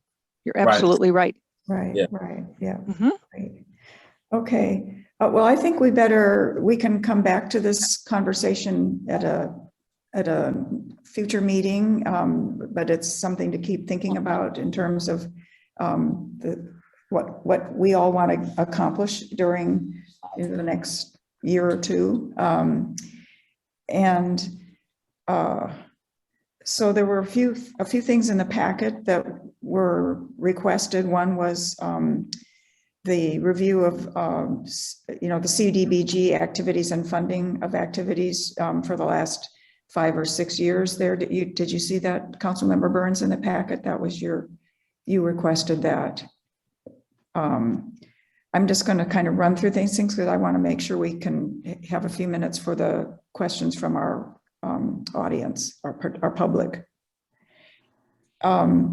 We are still needing to nominate a vice chair for the committee, and I don't know if anybody, is this maybe just a reminder to everybody to please send in a name of somebody to Sarah and Marion so we can get somebody identified to have that position. It's basically taking over for the meeting when I can't be here, I think is the grand, the grand assignment. And then we, in the packet was a partial update of our rules and procedures reflecting the comments from our meeting before, mostly from Ugo. But then as Sarah indicated in the packet, our legal department it seems that we want to come up with some simplified Robert's rules rather than formal Robert's rules for this committee, given that we do often have extensive engagement with people who come to the committee. So we will come back to that maybe with a further revisions for our next meeting. Mhm. And then, so Ugo, did you happen to see, Ugo, the revisions that were in the draft thus far, and did they capture? Unfortunately, just briefly, Chair Revelle, so my apologies for that, but I will definitely study them for our next meeting and have a little bit more in-depth comments if I have any then. Right, okay, and maybe you could go ahead and share your thoughts with Sarah if there's additional changes that you would like to suggest. Perfect, I will do that. Thank you. Okay, great, okay. So Marion, do you want to, I don't know what the best way to do it is. You want to read, if there's some specific questions, would you like to read those to us? Yes, so there's several things that are going to happen here. We have a Q&A section in the screen, and we got a few questions and a lot of just statements. And then we have 3 or 4 people. We have had actually, I'm happy to report, we've had quite a bit of an audience tonight, so happy to see that. And I believe we have 4 people that are looking to speak as well. So I'm going to go through the Q&A statements and questions, and then maybe we can do the live public comment or the opposite. What's your preference? Boy, it's hard to know not knowing what the questions are. Okay, there's a lot of them are just statements. So I can maybe read the statements. Fine. And then we'll go to the public comments. Right. Okay. So we had someone that actually Betty Esther had quite a few statements, and some of them are questions and some of them are statements. The city have been receiving CDBG fund for over 53 years. During those years, how many funds have gone to creating affordable housing? I can answer that real quickly. CDBG cannot be used to create new housing. We use it for a whole lot of rehab, but it is against CDBG regulations to use it to create new housing with very specific exceptions that are quite complicated. Okay. Another comment was the 5th ward is among the only ward that have affordable units, and that is not lifted up as a positive thing in the community, since these houses are 3 or 4 bedrooms, which accommodate the family need. There was no question. It was just simply a statement that I want to make sure was shared. Another statement was the ADU are not what young family with children, and I believe it's just missing, are looking for. So that was one. The number of units that are turned down will they replace enough units for people to move back and create extra units? So I think we're talking about potentially buildings being torn down and being replaced by less unit on the topic of deconversion. So that was one. And then there was a statement around there is one ADU being built currently at 1931 Jackson Avenue beyond affordable housing two flat. Yes, that's actually funded by the city. It's actually 1930, and it is being done by the HODC as the property owner, and Evanston Development Cooperative is actually developing actually the contractor for the ADU. Right. We're very excited about that. After that, we have mostly question. So I don't know if we want to first go to public comment and then go to questions. Yeah, let's go to the public comment, and then if we have time, we'll do the questions. Okay. So we have Betty Esther that signed up to talk. If you are ready to speak, I will allow you to talk, and you should be able to make your public comment. And real quick, Sarah, I would love to know what the exceptions are to being able to use CDBG to build affordable housing. Not now, Yeah. but you could email me that. I'm curious to know. Thank you. Okay, Betty? Thank you. I wrote the number of questions, and because I saw the statement that I had to sign up before 5 o'clock, and I said, oh, I'm not going to speak. So I created the question. In your discussion and everything tonight, it was very interesting. One thing that this committee used to do in the past and have gotten away from it because people used to tune into it, and that was basically most of the time is when you gave funding to the different grantees that requested funding for the CDBG funding. Is it still the same amount that you used to give? I think I was last on and looked at it in 2006, where you usually had 15 community organizations, and those 15 community organizations have been the ones for a long time. And in the regulation, we are supposed to see some change and improvement in the population. So do you ever really take a look at what the grant that they are submitting and the goals that they have set to see if they are really meeting those goals? And do you ever give a really good report to the community? And the other the last thing I've talked about was the consolidated plan that you have to update in those. And you're talking about that's what the council has to do. The community is supposed to be heavily involved in that process. So just you do it and then you give the community, is it 15 or 30 days that for them to respond to, when really the full community don't find out about it until it is too late, or they are listening to your comments and they are wondering why. I would suggest and hope that you will do a better thing of publishing when you get ready to do the consolidated Plan thing.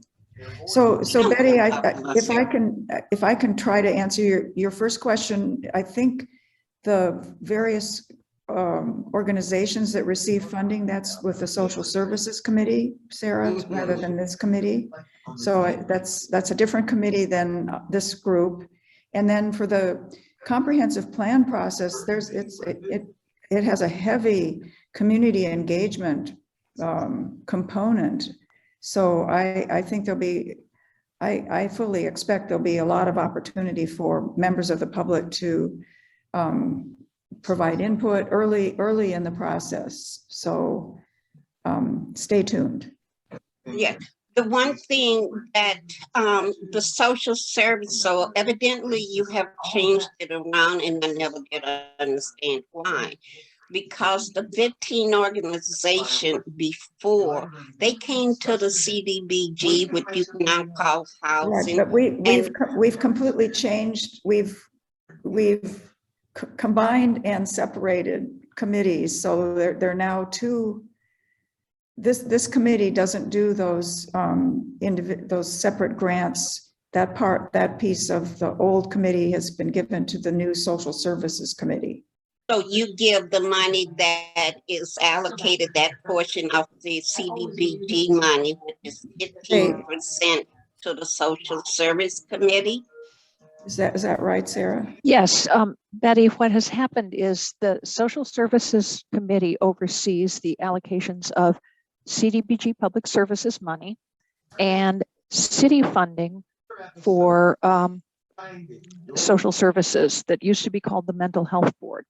The responsibilities of the two committees were combined because what was happening is we had different agencies and different programs coming to both those committees and asking for funds, and it wasn't coordinated, and it wasn't enabling the city to use its funding particularly effectively. And this is the first year of a new allocation process where funding is focused on trying to give greater assistance to our residents with deepest and most complex needs, and using an equity lens to overcome barriers to people's ability to access services. And funding was just allocated by that committee last week, and will be going to council, to Human Services and then to City Council.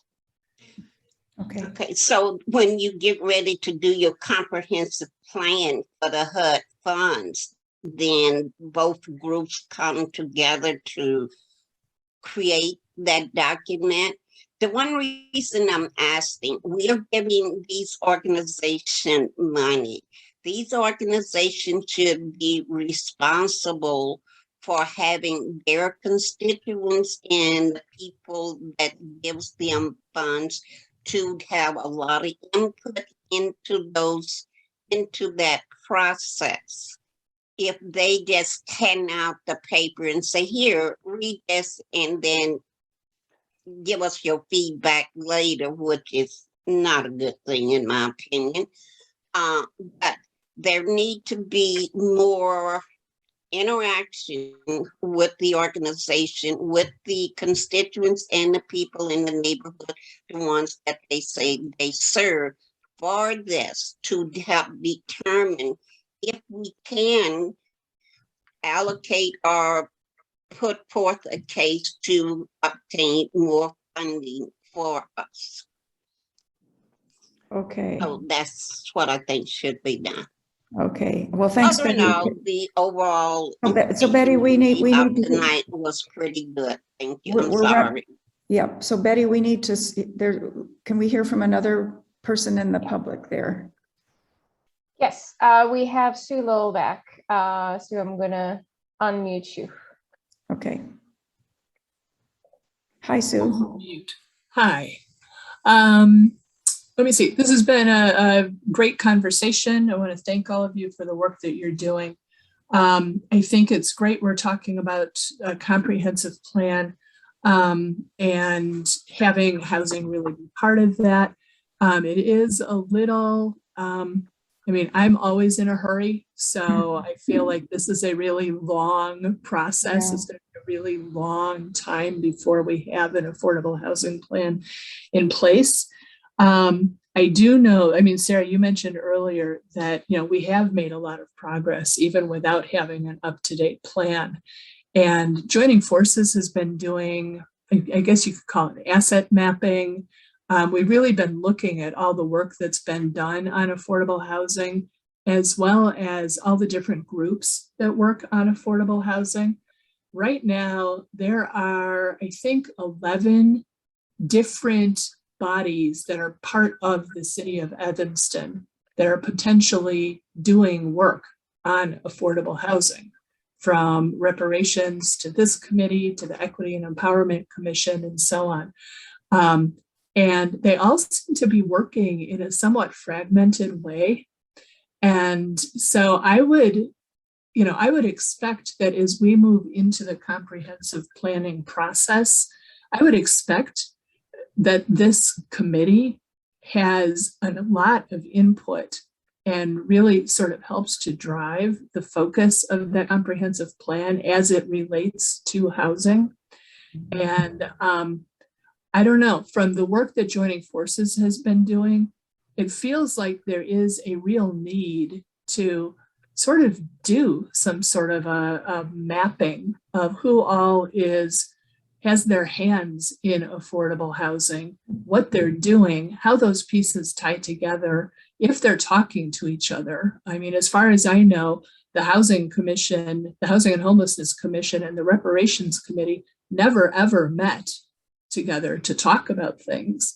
And so I think that that's a really huge issue, is if we're going to have one cohesive plan, how do we start to tie all of this together?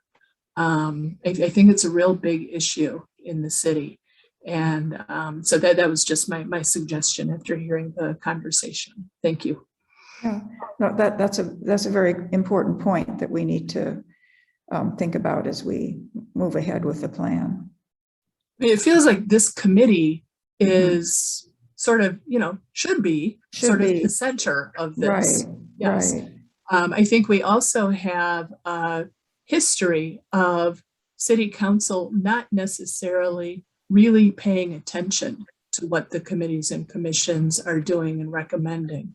Mm-hmm. And so I would love to see this commission really stand up as an expert and have really strong recommendations as to what goes on with the comprehensive plan. Mm-hmm. And based on the conversation tonight, I feel like we've got a really good makeup and really good people on this committee. Mm-hmm. So I would see, I think there's opportunity here, not to just passively wait for the comprehensive plan, but to really get ready and start thinking about what you want to see in it. Mm-hmm. Right. Well, that's a good idea. Thank you. Thank you, Sue. And Marion, is there anybody else? Yeah. We have Tina Payton. Okay. I'm going to unmute Tina. Hi, good evening. Can you hear me? Yes, we can. Hi, everyone. Okay, most of you know me, Tina Payton. My family has provided affordable units for over 50 years. We usually try to do 10 to 15 units, 1, 2, 3, and 4 bedrooms. And we usually do 30% AMI, which is very rare here. We also work with Section 8, Connections, Family Promise, Catholic Charity, Center of Concern, Trilogy, and I am a very rare landlord here in Evanston. We have had no support whatsoever for any small landlords. You heard me at probably every meeting there is possible saying the same thing. Also, we need help to improve our properties. I know that Councilmember Burns was talking about the TIF. We cannot wait this long. If we do not fix up our properties on our own, we get a code violation. We have no help with rent. We have tenants that are behind, and some of them are on a program and they're still not paying. So it's very hard for us to keep up with our bills and maintenance of our property and pay all the people we need to when we're not getting help. All the small businesses, the restaurants, and the stores and everything get help except for the small landlords. Now, what's going to happen is you're going to run into a really big problem. Sarah Flack said earlier, what's going to happen and what is happening now is small landlords like myself are getting bought out by big landlords, and they're turning their properties into luxury homes. So if you do not help someone like myself and other small landlords, you're going to have an even bigger problem. What's happening also right now is you have lots of evictions. what they're trying to do in Congress. And I hope that you, Evanston, will promote the small landlord and help for the small landlord. What's going to happen is you're going to make laws, not you per se. I hope that you do not follow the trend, what's going to happen in Congress, because what I'm hearing right now is that landlords like myself are not allowed to listen to any credit reporting. So if somebody has a bad credit score, we cannot use that bad credit score for our determination for someone to rent an apartment. We can also not use eviction during the COVID time, so March of last year until present. We can also not use bankruptcy. We cannot use any credit to determine if a tenant is good. This is not going to work for me at all, because this is how I run my business. How can I not determine a credit worthy person that to know that they're going to pay me rent? So right now, with this eviction moratorium and trying to force landlords to take people, it's not the right move. You're not working with the landlord at all. The landlord is who you need to talk to, not the big luxury apartment landlord who only has 10 or 15 one-bedroom units. That is not helping any families. A whole bunch of people are about to be on the street. And if you do not help people like us, you will have a whole big giant problem here. And I've been saying this, and once again, if somebody comes to me with the right checkbook, I'm out too. So I suggest you recalculate and work with the small landlords, or you're going to have a big problem. So all of this over here about a study, how much did you all pay the Millennia consultants, by the way? It was under $20,000. I don't remember the exact amount. So while you all are paying $20,000, you know, I had to fix up some of my roofs. I could have used $20,000. You're asking people who are not even the landlords here in Evanston.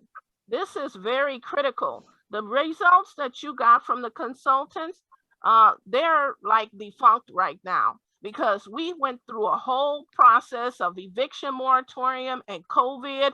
This is a whole new ball game right now about housing. So yes, you may get a whole bunch of money that comes in from the president's new legislation for HUD.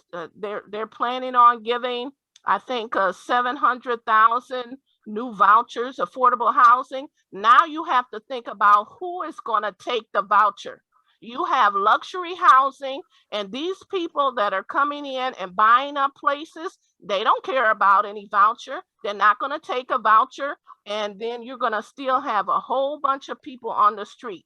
I suggest you, and I'm going to be at that meeting tomorrow. I hope not in the hospital. I'm going to do everything that I can to be at that housing meeting, because you are on the wrong path when you do not involve the small landlord. Thank you, and Black Lives Matter always. Right. Thank you, Tina. Is that Thank you. We have one more. We have Doreen or Revi. The account is in both name. I'm gonna allow to speak. Okay. Hi. Oh, I apologize. I had a.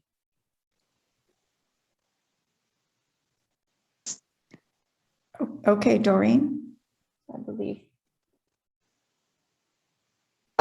Okay. I'm trying to unmute. Okay. Yes. You're fine. Okay, now I'm fine. So many things intersected. There was a really good discussion at the very end. And so if it's possible, if you can have a meeting after this meeting before the next meeting for the continuation of public input, that would include your outreach. And also my concerns of not finding out about things until the wait list is way too long. And I've been trying to get help since last year, before COVID. So I went through the Evanston Care Network, and they're overloaded charities that Alderman Cicely Fleming mentioned, is the need for more funds in helping residents. And CBDBG, I understand, has limitations and is helping people, but to the extent that someone who needs help they don't have the resources or the time. When you're looking for help for utilities, you're looking help for lots of different things. It's not like we're sitting back and waiting for people to call us. We need people to call us, because otherwise it's all this wasted time that we could be doing something else. It's that bad when you have low income, and you can hear that in Tina's voice and frustration. If we want to help the community, we have to sometimes double up, just like a mother would with kids, because we're dedicated in terms of doing this sort of thing, but it shouldn't be this hard. Okay. And affordable housing is supposed to eliminate that need. And when it creates more need, there's a problem. And the problem is that the residents need to be heard, as Ms. Esther spoke, and others speak. And as Bobby is trying to encapsulate, and Jonathan is trying to encapsulate also in terms of climate action. Climate action is as easy. And in terms of helping people age in place, you could make them resilient so that ADUs won't flood them out by their neighbors. And right now there's supposedly it was too expensive, which I don't understand. If it's only 4 neighbors that are surrounding a particular ADU, that they be contacted and asked if there are any real physical problems. I know for a fact that you can get flooded if you use if your neighbor uses too much impermeable surface, and the flooding has been a disaster. So we don't want that to happen. I know in the 5th Ward, there've been disasters with developers, et cetera. These things tend to be overlooked. So we're talking about a comprehensive plan. Unfortunately, the details are going to really, really, really matter, as Bobby also kind of suggested. And the trust in terms of being able to come forward and say, hey, this is a problem. I'm not a rabble rouser. I'm not trying to make trouble. I'm trying to prevent a problem. And preventing a problem will actually save the city money. It will save lawyers' fees. It will save all these things that people that have low income can't even afford to defend themselves with. And we need to be active as a community, really, really active. If this community is going to do something, it's got to be active on behalf of the residents. And the way it started out, where we have this is the first meeting I've been to since the beginning of COVID that is being done as a seminar. Actually, there was one other meeting that had it, and people were not happy with the seminar format because you can't see the other people who are present here. The question and answers, I didn't know that I could have been typing ahead, so I'm like, they're trying to catch up. Really and truly, why can't this be like the city council has, where you can actually see who's present and you can kind of figure out where you are in line in terms of what's going on, and you can't figure that out. And so what you're doing right now is picketing a format that excludes people. And that's how it feels. And that's what I told the organizer of the other meeting, and she understood too, because she heard that from other people. And so that organizer, that she's a well-known leader, she changed it. But the thing is that this is like untold.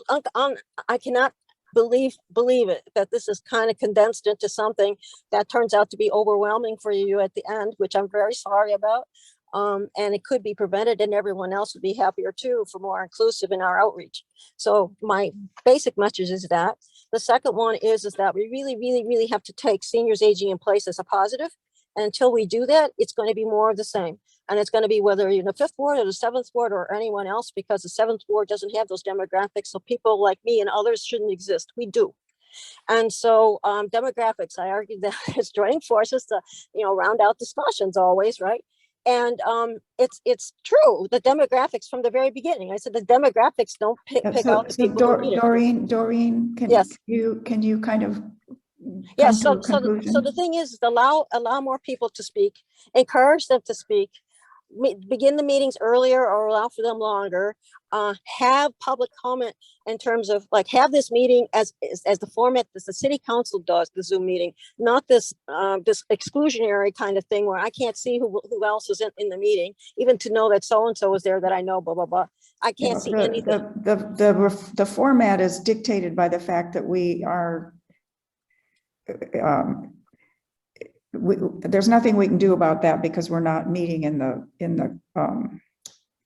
council chambers. No, it doesn't apply to council chambers, Eleanor. That's what well, that's what Devon is arguing. Let's not. We can't I can't solve that problem, so. Okay, but I'm just asking as a resident and also as an advocate, do I have to ask city council to ask this committee to have their meetings more open? I can take a couple of those, that feedback and answer a couple things. I'm more than happy to provide, to show the list of participants. The reason why we are in a webinar format is because we have been Zoom bound before. We have had issue with, and not by residents, by people outside of the community. So we have had to put safeguards to make sure. The council is in a different situation because they are live streaming on YouTube and they're able to use video cameras through the council chamber. We do not, as a BCC, have this capability. So we have to find ways within what we can do to make sure that the meeting is available to everybody, that the conversation can happen in a way that's conducive to collaboration, to make sure public can comment, but also to avoid actors outside of the community coming in and Zoom bombing. And we've had some insults in the chat. So we've had to put some barriers to make sure that residents like you can speak up, but we can also protect the public from insults or incidents. Well, okay, I would, okay, if you would, or I could ask Luke, but I think it would be really great if you understand what I'm trying to say. If you could ask Luke if there's a technical way around this, because by now Zoom's been around a while. And this format is not very conducive. It really isn't. And I know that's not your intention. I know from what you're saying, and it's all with your heart, and you really want people to be involved. That's huge. And I know Eleanor does too. So if you can get across this technical thing, I think a lot of things will open up, because if you're going to be the final say in terms of what happens to homes like me and others, then that's really important. And if you're not going to be the final say and it's the steering committee, maybe the steering committee can do it differently. So that's why maybe choosing another head group. But I know the hierarchy is essential in terms of figuring out process. So I'm all for you 1,000% on trying to figure that out. And in terms of ARPA funds, we have no cohesive coverage of these issues, and we need that to be covered not only by your committee but other committees too. And it's getting lost because if somebody's at a committee at the right time, then it gets heard, and that's not the way we want to do grassroots. So that's it, and thank you for listening. Okay, thanks, Doreen. Okay, well, it is definitely after our closing time. So I thank you all for being here this evening. Our next meeting is Tuesday, November 16th. And I just declare us finished. Is that it, Sarah? Do you have any last word for us? Or yes, I think that's fine. If okay. You would like, I can stay on and see if there are any other questions that were put into the chat, into the question and answer that I will attempt to answer. But a lot of them I think have been answered. We have a lot of things that were comments more than anything. Is Doreen still there? I don't know about everyone else, but I can click on the bottom of my screen as participants, opens up a window to the right, and then I can see who is all attending this meeting. Yes, that's because that is because you're a panelist. And what I will do for future meeting is I can show this window to participants as well. What we can do is have other of the functionality, because we've had issues and that could be violating some of the Open Meeting Act as well. So usually the way we set it up is webinar. I can show the participants. There's public comment, and we utilize public comment. They can provide written comments that the staff will read. They can sign up online with the form. They can raise their hand during the meeting, provide open comments like we just did tonight. But we've had to learn through the process that there's certain things we just, to protect everybody, we have to switch off. Mm-hmm. Yeah, and Bobby has had experience being bombed, so he knows wherever you speak, right?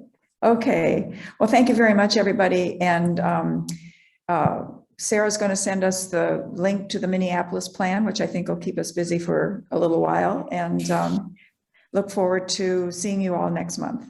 Thank you very much. Okay, good night. Good night, everyone. Thanks, everybody. Thank you all. Thank you. Good night. Sarah, could you do you mind sending a Google Calendar invite for the next meeting, just so I can lock it in early and I know it's in place? If you can send that out. Okay. I can send that. I did want to confirm with you. Did you receive a Zoom invite? Because I created the meetings for the whole rest of the year. If you didn't receive an invite, then I'll create a Google Calendar as well to go with it. But I thought I'd send that. You may have. I would just say if you can create a Google just so it's on my calendar. Oh yeah, absolutely, definitely, Yeah. we'll do that. Perfect. And I'm just sticking around to see if anybody had any other questions, Sarah. Yeah, I'm just looking at them. Betty Esther asked, why are the Chodos not receiving the administrative funds that are set aside for them in the CDBG fund? Chodo funding is in the home fund, and we have not had any of our Chodos, which are community housing development organizations, request Chodo funding. We have been working with them to give them project funding. We have one which are in the numbers, and I think it was on the numbers of units skewed by the new micro apartments. Have the rent increase been broken out by new unit, 1 to 15-year-old versus older units? So I think there's a understanding that rents may have increased because there's some additional luxury smaller apartment. Yes, there's always, whenever you get new high-priced rental, it's going to skew the numbers to some extent, but we do not have rent rates effectively broken out. And one of the things that is challenging is even when you get the data on rents, it still tends to skew toward the larger investor-owned rental, just a fact of the way the numbers are calculated. I do believe that the numbers that we get from rental that people are paying from the American Community Survey is much more accurate, though, and we do look at those because that actually is based on what people respond they're paying. We had a question around what is the comprehensive plan group contact info? I believe that's not known yet because there's not quite. Right, there is not any comprehensive group plan yet. And I think there was also some confusion between the comprehensive plan and the consolidated plan. The HUD consolidated plan, there was some discussion about 30-day comment periods and public input for that. That's the consolidated plan, not the comprehensive plan. So yes. There is one question around how do homeowners, residents in need find out with everyone else? So I believe there was a question about how do people find out about housing rehab and sign up for the program. I provided in the chat box the link to the housing rehab page, as well as the page on the packet that showed how many units have been done, because that was one of the questions. As far as how do homeowners, residents find out, I believe they can go on the website and find the page. They can call 311 as well to get more information. Calling 311 and asking to have a request to be contacted about the rehab program is most effective while we're still working partly in the office and partly at home. So, right. So Sarah, real quick on that, because I know during the campaign I brought that up with you, and I think at the time we were reworking the program. Yep. So what is the new, just snapshot, quick answer. What is the new program? What are the requirements, the guidelines? How does it work? It is still similar. It has, we have income restrictions for all of our housing rehab funding, which are at or household income at or below 80% of the area median. We have, there is also something in all of the CDBG assistance is houses, there's an asset value for the house. The house cannot exceed the median house value at the time, because the reality is HUD wants its money focused on people who are low income and also who don't have assets or anything else that they could perhaps access. But median house value of that area, of that ward, or is that no? We generally go by Evanston. Yeah. You know what that value is? I don't off the top of my head. Sorry, but oh, no problem. But so, but the CDBG can be used for, or our housing rehab can be used for all types of kinds of rehabs. What we look at most are the real needs to keep decent, safe, and sanitary housing. We really work to fix things like roofs and heating systems and do improvements to windows, whatever people need, but we prioritize people who have code violations that make their housing unsafe in just how we prioritize getting to projects. We used to have a housing rehab specialist that managed it. That person retired. We now have Community Partners for Affordable Housing doing our contracting. And that is about code violations, property standards code violations. Yeah, and life safety violations too. Okay. I mean, we've had people with, we worked on a 2-flat where the exterior stairway to the second floor unit was really, not stable. Things like that. Those are things where somebody could really be badly hurt. That type of thing will be prioritized versus, putting in new carpeting or sanding the floor. But so really, it's the amount per unit is $50,000, assuming underwriting works for that. CDBG is done most of the time it's a 0 interest deferred loan. So it is not, there is no debt service. It is only paid when the house is sold or turns over in some way. We're looking actually to see if we can move by getting more sources. We want to move all of our CDBG to forgivable loans. We haven't been able to do that yet. We're working on that. And part of that is through getting more money for the rehab program through IDA's owner-occupied rehab program. So that's our goal, because we also want to be able to help lower income people build equity and not have to pay back a loan ultimately, but we're not quite there yet. We hope to bring that as a recommendation to the committee once we get more sources in place so that we can continue to have a rehab program. I think that's a really important thing for us to do. We have a wait list, so people can get on the wait list, and then as they come up, they will be contacted and they will have their income certification done. We don't do an income certification up front. We do a sort of pre-qualification, but we have to have the income certification done within a certain period of time before the work starts. So it's just frustrating if we do that and then it takes longer and we have to ask for all that information again. It doesn't help anyone. There are a lot of regulations. It's kind of a pain in the neck. I will absolutely admit that. But one of the key things is we also, whenever we are using CDBG funds or any of the IDA money that we have access to, we have to do things like lead remediation, which is very important. We have a lot of older housing stock that still has lead-based paint, and that's a danger to people's health. And so we hope to be able to layer in, Cook County got a large lead hazard removal grant from HUD, and we are in their target area. So we have to talk to them to see if we can layer funding on that to actually help more. But there are a wide range of things that can be fixed, but it is basically rehab. It is not building out new space. Does that help answer your questions? Yep. Okay. And it is, I think it's a really important program. I'm glad we are rebuilding it because we have suffered from the problem that you were exactly talking about, getting contractors and everything. And so we need to build our local contractors and the workforce to facilitate that.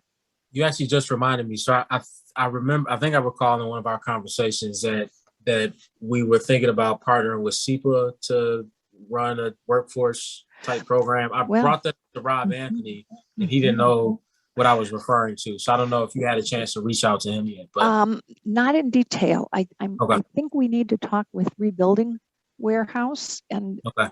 and figure out a way to get a pipeline of people. They get trained to a certain point, and then we because what we can then maybe see if we can do is get the contractors that we work with to take on, in essence, apprentices working with them or something like that is kind of what I had envisioned, but we haven't gotten to the point where we've been able to pull that off yet. And I can help put together that meeting. I didn't know what the next steps were, but I can try to pull together a rebuilding warehouse, SEPA and your department so we can continue that discussion. I think it was a great idea. Yeah, and we'll get to that. We've got so much stuff going on right now. It's a little bit chaotic, as you know. So when you mentioned that CDBG, creating a program that could go towards supporting small to mid-sized landlords, providing naturally occurring affordable housing, were you referring to the program that you just outlined, or a new program?